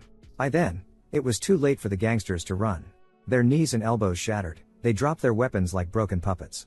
Finally, Gabriel caught up, frowning in confusion. Was it really Big Sis? The driver, roused by the gunfire, looked at Luca. Our company has a contract with security. Rescue teams will be here in 3 minutes. In the lower districts, that kind of professionalism is rare. Luca gave him full marks. Gabriel grabbed one of the gangsters by the collar and hauled him up. When you say big sis, do you mean Martina of Levine Rose? All this because I wouldn't join your gang? The gangster glared, teeth clenched. Yeah, because you refused, genius. Big sis likes you. Gabriel's confusion only deepened. I thought she just wanted me as her bodyguard? You're the restless type. You get shot, then cozy up to Olaf. Of course big sis is pissed. If she wanted you dead, you'd already have a bullet in your head. Then Luca spoke up. Tell Martina that Gabriel will go see her. But Luca was still suspicious. If it were an ordinary woman chasing Gabriel, maybe it was for money. But a gang boss? She'd never be short on cash. If he says he's not interested, it's definitely a lie. After much difficulty, Luca finally made it to the hospital. If not for the rule that legal guardians weren't allowed to visit, he never would have gotten in. Luca had to empty out the nurse's entire shopping cart before they let the two of them through. Apparently, this kind of transaction was routine by now. Noma was in room 401. He'd once been Tora's personal bodyguard. With a heavy click, the lock was released. Luca stepped into the room and called the man's name. Noma lay on the bed, his expression vacant, cheeks sunken. Luca waved a hand in front of his eyes. Noma's pupils tracked the movement, but only sporadically. His consciousness returned only in fits and starts, his cognitive abilities were badly degraded. I'm Luca. I'm here to ask you about Tora, the gladiatorial arena manager. Noma's hand trembled in a spasm. That meant the brain regions controlling muscle and movement had already been damaged. It was obvious Olaf had been ruthless with him. Luca had hoped for a conversation, but in his current state, there was no chance of learning anything about Kinyuan from Noma. Maybe he could try the Imperial Guard's standard temporary neural stimulation therapy. Noma was skilled with close combat weapons, especially knives. Luca took out a self-defense knife, and at once, Noma's eyes sharpened. Gabriel, however, thought this was a waste of time. Next, Luca feinted an attack at Noma with his hand. Noma blocked with the knife. Their hands and blades collided in a flurry. As offense and defense cycled, the brain regions responsible for combat and blade technique reactivated, and with them, perhaps, other functions might awaken as well. If even these neural pathways were dead, then there truly was no hope. It's like someone dragged me out of a swamp. Your name's Luca, isn't it? You're here to investigate me, aren't you? Noma's mind was slowly resurfacing. Luca had to keep up the exchange, to keep his brain active. I just got some intel from Olaf. I want to know about the people around Tora. Luca described Kinyuan's features. There weren't many people with Kinyuan's kind of presence. I think I remember something. But why should I help you? Noma was a gang member from the lower districts, he wouldn't help anyone easily. In exchange, Luca offered to help him get out of the hospital. Gabriel, you've got a spare room at your place, don't you? Gabriel was stunned. You want me to babysit some amnesiac old man? Luca cut him off. Gather a few trustworthy people. I'm putting together a small team, with you as the leader. Gabriel was taken aback. What's that supposed to mean? If you don't want to, forget it, I'll find someone else. Truth was, this had been Luca's plan all along. He needed reliable allies. Gabriel alone wasn't enough, he had to build a crew, almost like founding a gang. As he thought of this, Luca realized Kinyuan might have done the same. He neither took part in public affairs nor joined any criminal groups. Only those closest to him, like Noma, knew his real situation. The relationship between Kinyuan and Tora was probably a lot like what I have with Gabriel. It's just a guess, but I'm almost certain he gathered a group of followers in the lower districts, ran unofficial missions, and built his own team. So, in a way, I'm retracing and recreating Kinyuan's path myself? Still, I can't quite grasp the deeper meaning to all this. Luca went to the Imperial Guard's data archive. Sure enough, Kinyuan's appointment as instructor coincided exactly with Tora's downfall. But the motives and reasoning behind that operation remained a mystery. I have to speed up Noma's recovery. Maybe I can get new clues from him. If I let go now, even if Gabriel wanted out, there's no exit left for him. He'd just wind up like Tora, slowly declining, and eventually dying. Kinyuan had never really done anything wrong. Quite the opposite, in fact. Tora had become a big winner thanks to Kinyuan. He'd risen to gang boss and taken control of the arena. To Luca, Kinyuan was the toughest, craftiest man he'd ever met. In the tangled web of interests, he maneuvered with ease, always holding onto his own turf. No matter how chaotic the world became, he never lost his way. Under the purple lights, dust drifted lazily through the air. Someone hid in the shadows. Kinyuan appeared. He'd been masking his presence the whole time. Not bad, Luca. You've mastered the basics of Aces. Now, it's time to move on to the next stage. I have to admit, I want to become someone like Kinyuan too. Scene shift, to the training grounds. Luca was warming up, while Kinyuan sipped tea. He'd brought his thermos all the way to the gym. He really did love his tea. Didn't expect you to reach Mista's level so quickly. Here, Mr. referred to a true master who could teach Assi's combat. Once, the Assis system had many subtle rankings, but with the tradition dying out, those distinctions had faded. Luca knew Kinyuan hadn't brought him here just for that. Kinyuan smiled. Judging from your face, you're dying to punch me, aren't you? He rose to his feet, his step steady, but the limitations of his body obvious. He was no longer fit for fighting. Beating Luca was nearly impossible now. Kinyuan flexed his fingers, taunting Luca. If you don't want to wind up in a hospital bed, you'd better protect your head and torso. Only now did Luca notice Kinyuan's right arm was custom built for combat. Despite the difference in feel and weight, Kinyuan used it as if it were his own flesh and blood. His control was astonishing. Kinyuan's neural system had long been damaged. He shouldn't have been able to handle such a high-performance prosthetic. He's taking a huge risk for me. Chances to spar with him like this are rare. Luca took his stance with respect. Thank you, instructor. His toes slid lightly across the tile floor. In the end, he lost. The match only lasted 5 seconds. Luca went all out on the attack, but Kinyuan's arm blocked every move. In terms of physical ability, I have an absolute advantage. Luca spoke candidly. Instructor, can you see the future? Kinyuan laughed. If I could, do you think I'd live this hard? Assi's fighting techniques are all stolen knowledge, Luca. Up to now, you've learned to use your eyes to catch more detail, and by expanding your senses, you can reshape how you perceive the world. Kinyuan then gestured for Luca to take a break. Luca smiled faintly. Kinyuan was a strict teacher. If you couldn't break through by yourself, you weren't qualified for the next stage, and your Assi's training would end there. Luca helped Kinyuan up from the ground. You'll always have my shoulder to lean on. Even with damaged neural pathways, Kinyuan could still control his combat prosthesis at high speed. Luca knew how remarkable that was. The man who seemed to understand everything stood right by his side, but never gave him a straight answer. Luca never expected one. Because both he and Kinyuan knew, to preserve their bond, they had to keep a certain distance. On the way to the office, Luca supported Kinyuan. Kinyuan chatted idly, mentioning the subtle differences between organic bodies and full-body prosthetics. He even advised Luca to try sex at least once before going in for a total overhaul. That sort of talk was more like everyday master and apprentice banter than anything else. Luca understood, sooner or later, their relationship would probably end in ruin. This connection was as fragile as tissue paper.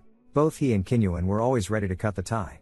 Leaving wouldn't be too hard, but to say there'd be no bitterness at all, that would be self-deception. He just hoped he'd never have to be the one to deal with Kinyuan personally. 2 days later, Luca headed back to the lower districts to meet Gabriel. Gabriel had rounded up a few people, the kind who'd do anything for money. Luca scratched his head in exasperation. What he needed were reliable companions, not junkies. Gabriel had burned through a good chunk of cash to get Noma out of the hospital. Luca tossed him a credit chip and reminded him not to spend it all next time. As for Luca's own role, he was simply their benefactor. Luca pushed open the door on the second floor. Noma sat blankly on the bed. Though his name was still on the hospital registry, as long as no one visited, no one would catch on. The bribed guards and nurses all played along. Gabriel was handling things even better than Luca had expected. Luca loaded the medication into a syringe and injected Noma. Once the drugs took effect, he tossed a knife onto the bed in front of him. Remember me? Noma nodded. You're someone I can trust. Luca continued using cognitive therapy to help Noma recover. The next moment, their knives clashed, sparks flying. Gabriel was transfixed. From his movements alone, it was clear Noma had once been anything but ordinary, even before his injuries. Now, he could easily handle a handful of regular men. Luca struck hard, forcing Noma back several steps. Noma sat down again, feeling much clearer. What did you do to me? Just a combination of a few drugs. Noma wanted a smoke, maybe a drink, but Luca refused. Noma grinned. You're strict, like a soldier. Anyway, thinking back, Tori used to call that man Noel. Luca smirked. Kinyuan certainly had unique taste. Noel was once the leader of a rebel force long ago. Kinyuan had used that name as an alias. Toro was a good man, but not cut out to run the arena. And all of it, in some way, traced back to this Noel. The portion of the arena's profits was laundered through other businesses. Noma paused midway, giving a wry smile. But before that, I have a favor to ask. Luca sighed, knowing some things are unavoidable. It's about Aleph, isn't it? Noma's current state was all thanks to Aleph. He wasn't asking Luca to take revenge, just to look the other way. He'd handle it himself. You're under Gabriel's protection now. If you want payback on Aleph, wait till you're out of here. No threats needed. I may not know much, but I always keep my word. Aleph betrayed Torah.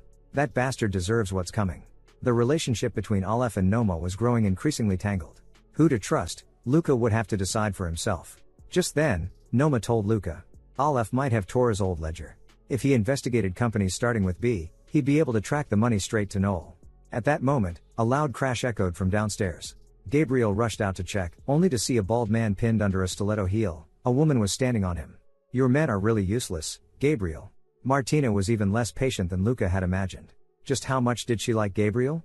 Turned out today was the day they'd agreed to meet, but Gabriel hadn't shown up that morning. Luca strolled over to the woman.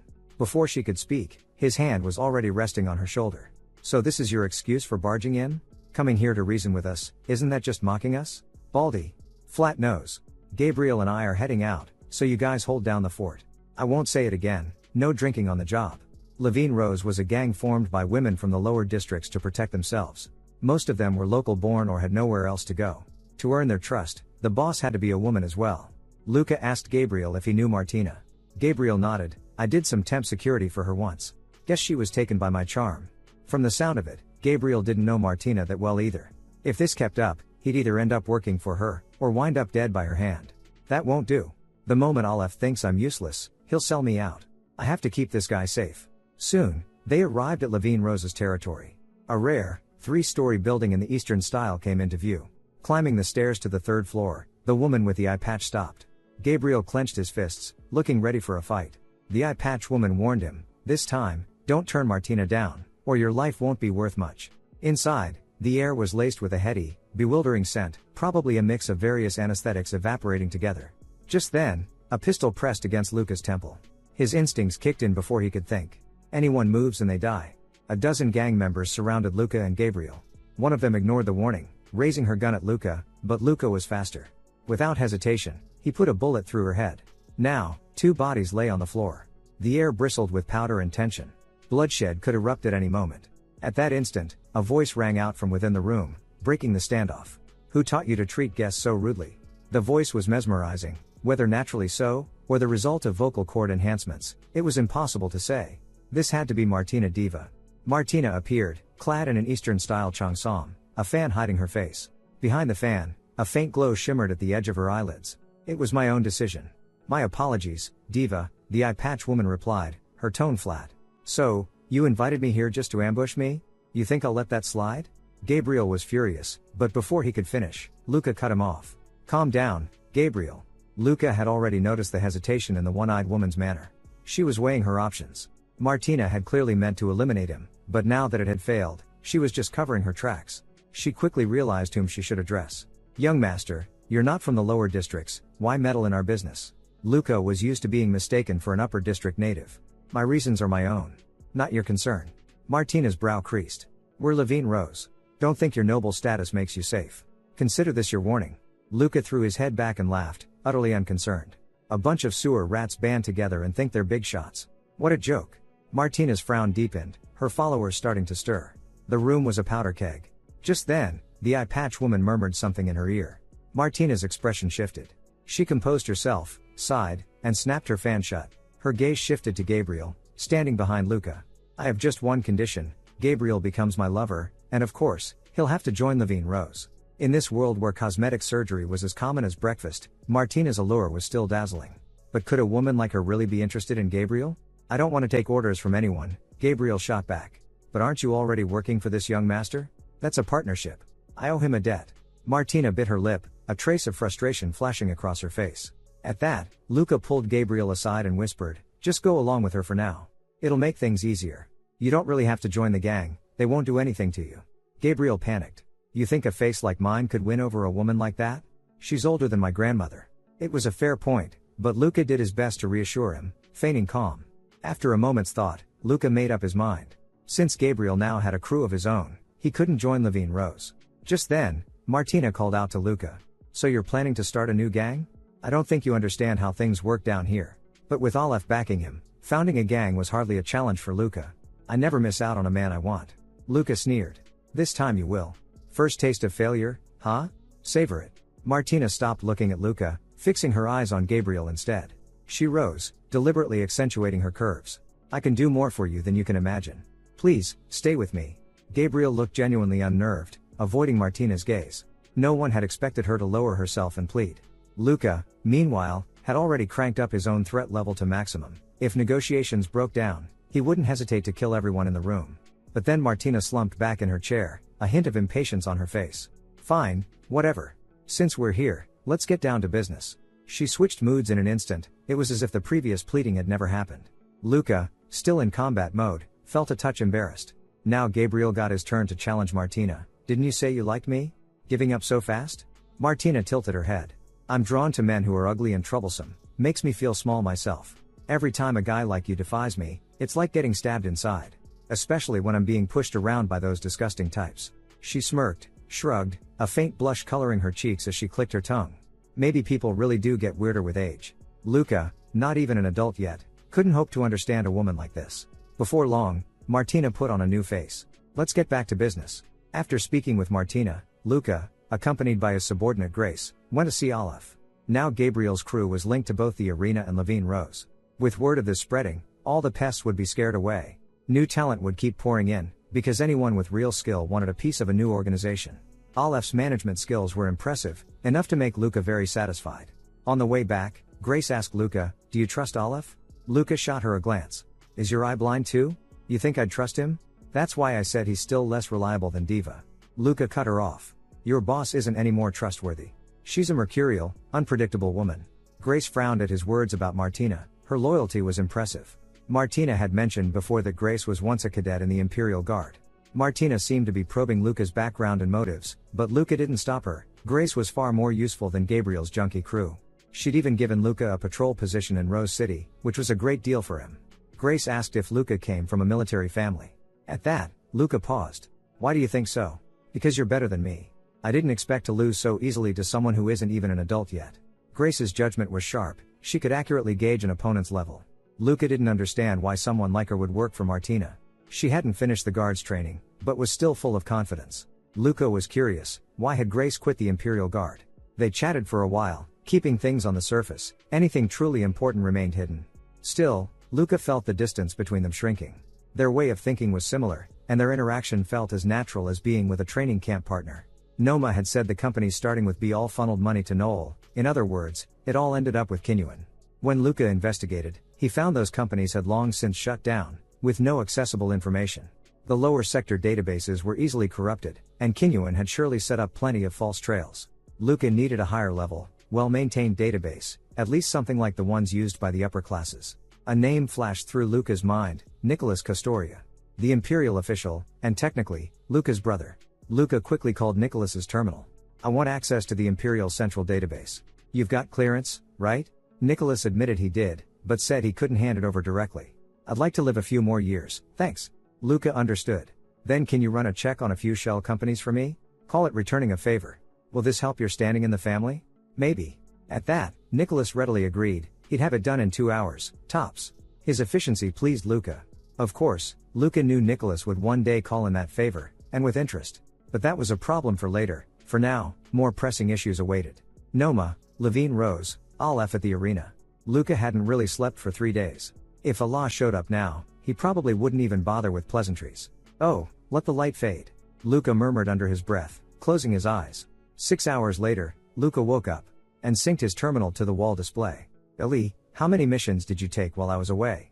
Some jobs didn't even need doing, but he'd taken them anyway. So the two rarely crossed paths, each busy with their own business. Without a shared mission, they hadn't seen each other in a long time. In the hallway, a classmate remarked, Ellie's totally nuts lately, he might break the training center's mission record. At this rate, you won't be top ranked for much longer. Luca replied coolly, then let Ellie be the top. I heard you got into the Custoria family. Must be nice. Kid, if I were the guard captain's favorite, I'd have it easy too. Luca wished life were that easy. He almost wanted to punch this clueless classmate. After getting the Custoria name, the weight on his shoulders had only grown. Enemies and allies were decided by his superiors. All he needed to do was swing his sword or pull the trigger. But now, I have to decide for myself who's friend and who's foe, who to follow, who to trust. Everything is blurry. It's frustrating. There have been times I wanted to quit. Sometimes I even miss the old days. But I've come this far. If I quit now, I'll just be eliminated. People like Kinyuan and Allah, they're not monsters by birth. They must have failed and stumbled countless times before becoming who they are. I have to become someone like that too. Seeing Luca's tired face, the girl quickly apologized. I wasn't making fun of you. You deserve the Custoria name. Her words made Luca feel a little better. Even the young nobles were watching his every move. This was the power and status he wanted, not handouts, but what he'd earned himself. He patted the classmate's shoulder lightly. Just haven't slept in a few days, that's all. Not everyone can be a noble's heir. With that, he headed to Ali's personal workshop. The sensors recognized Luca and the door slid open. Ali was lying on the repair chair, his mechanical arm swapping out a module. "Hey, Luca," Ali called over. "Heard you've been working hard, young Master Ali." Ali grinned self-deprecatingly. "Compared to how hard you used to push yourself, this is nothing. If I want to catch up, I've got to go all out." Only then did Luca realize, Ali really had changed. In such a short time, he'd been through a lot of battles.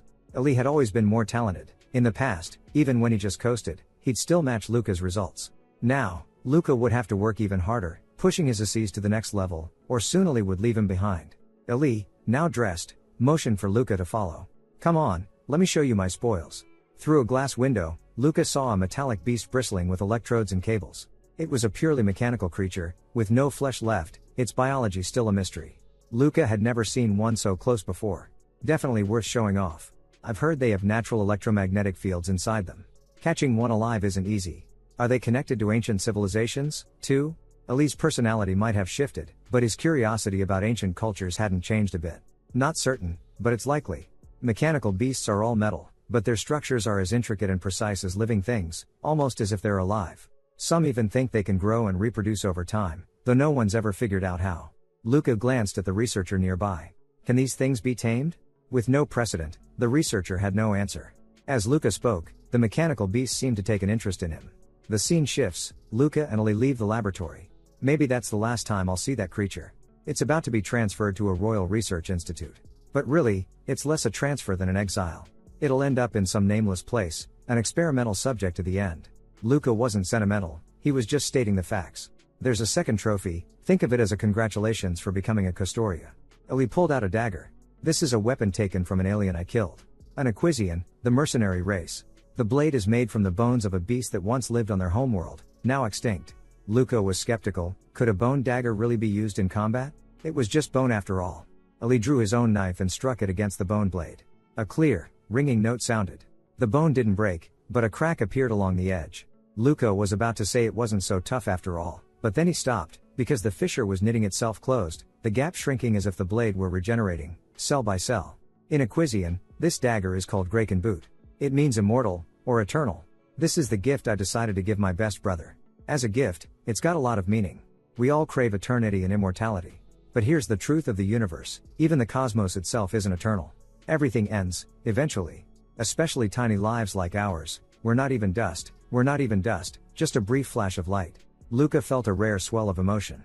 It was, after all, the first time he'd received a gift like this. Back in his room, Luca opened his terminal. Nicholas had already sent over the compiled files. He'd even checked whether the owners of those shell companies actually existed. Each company was tangled up with the others, all woven together like a spiderweb.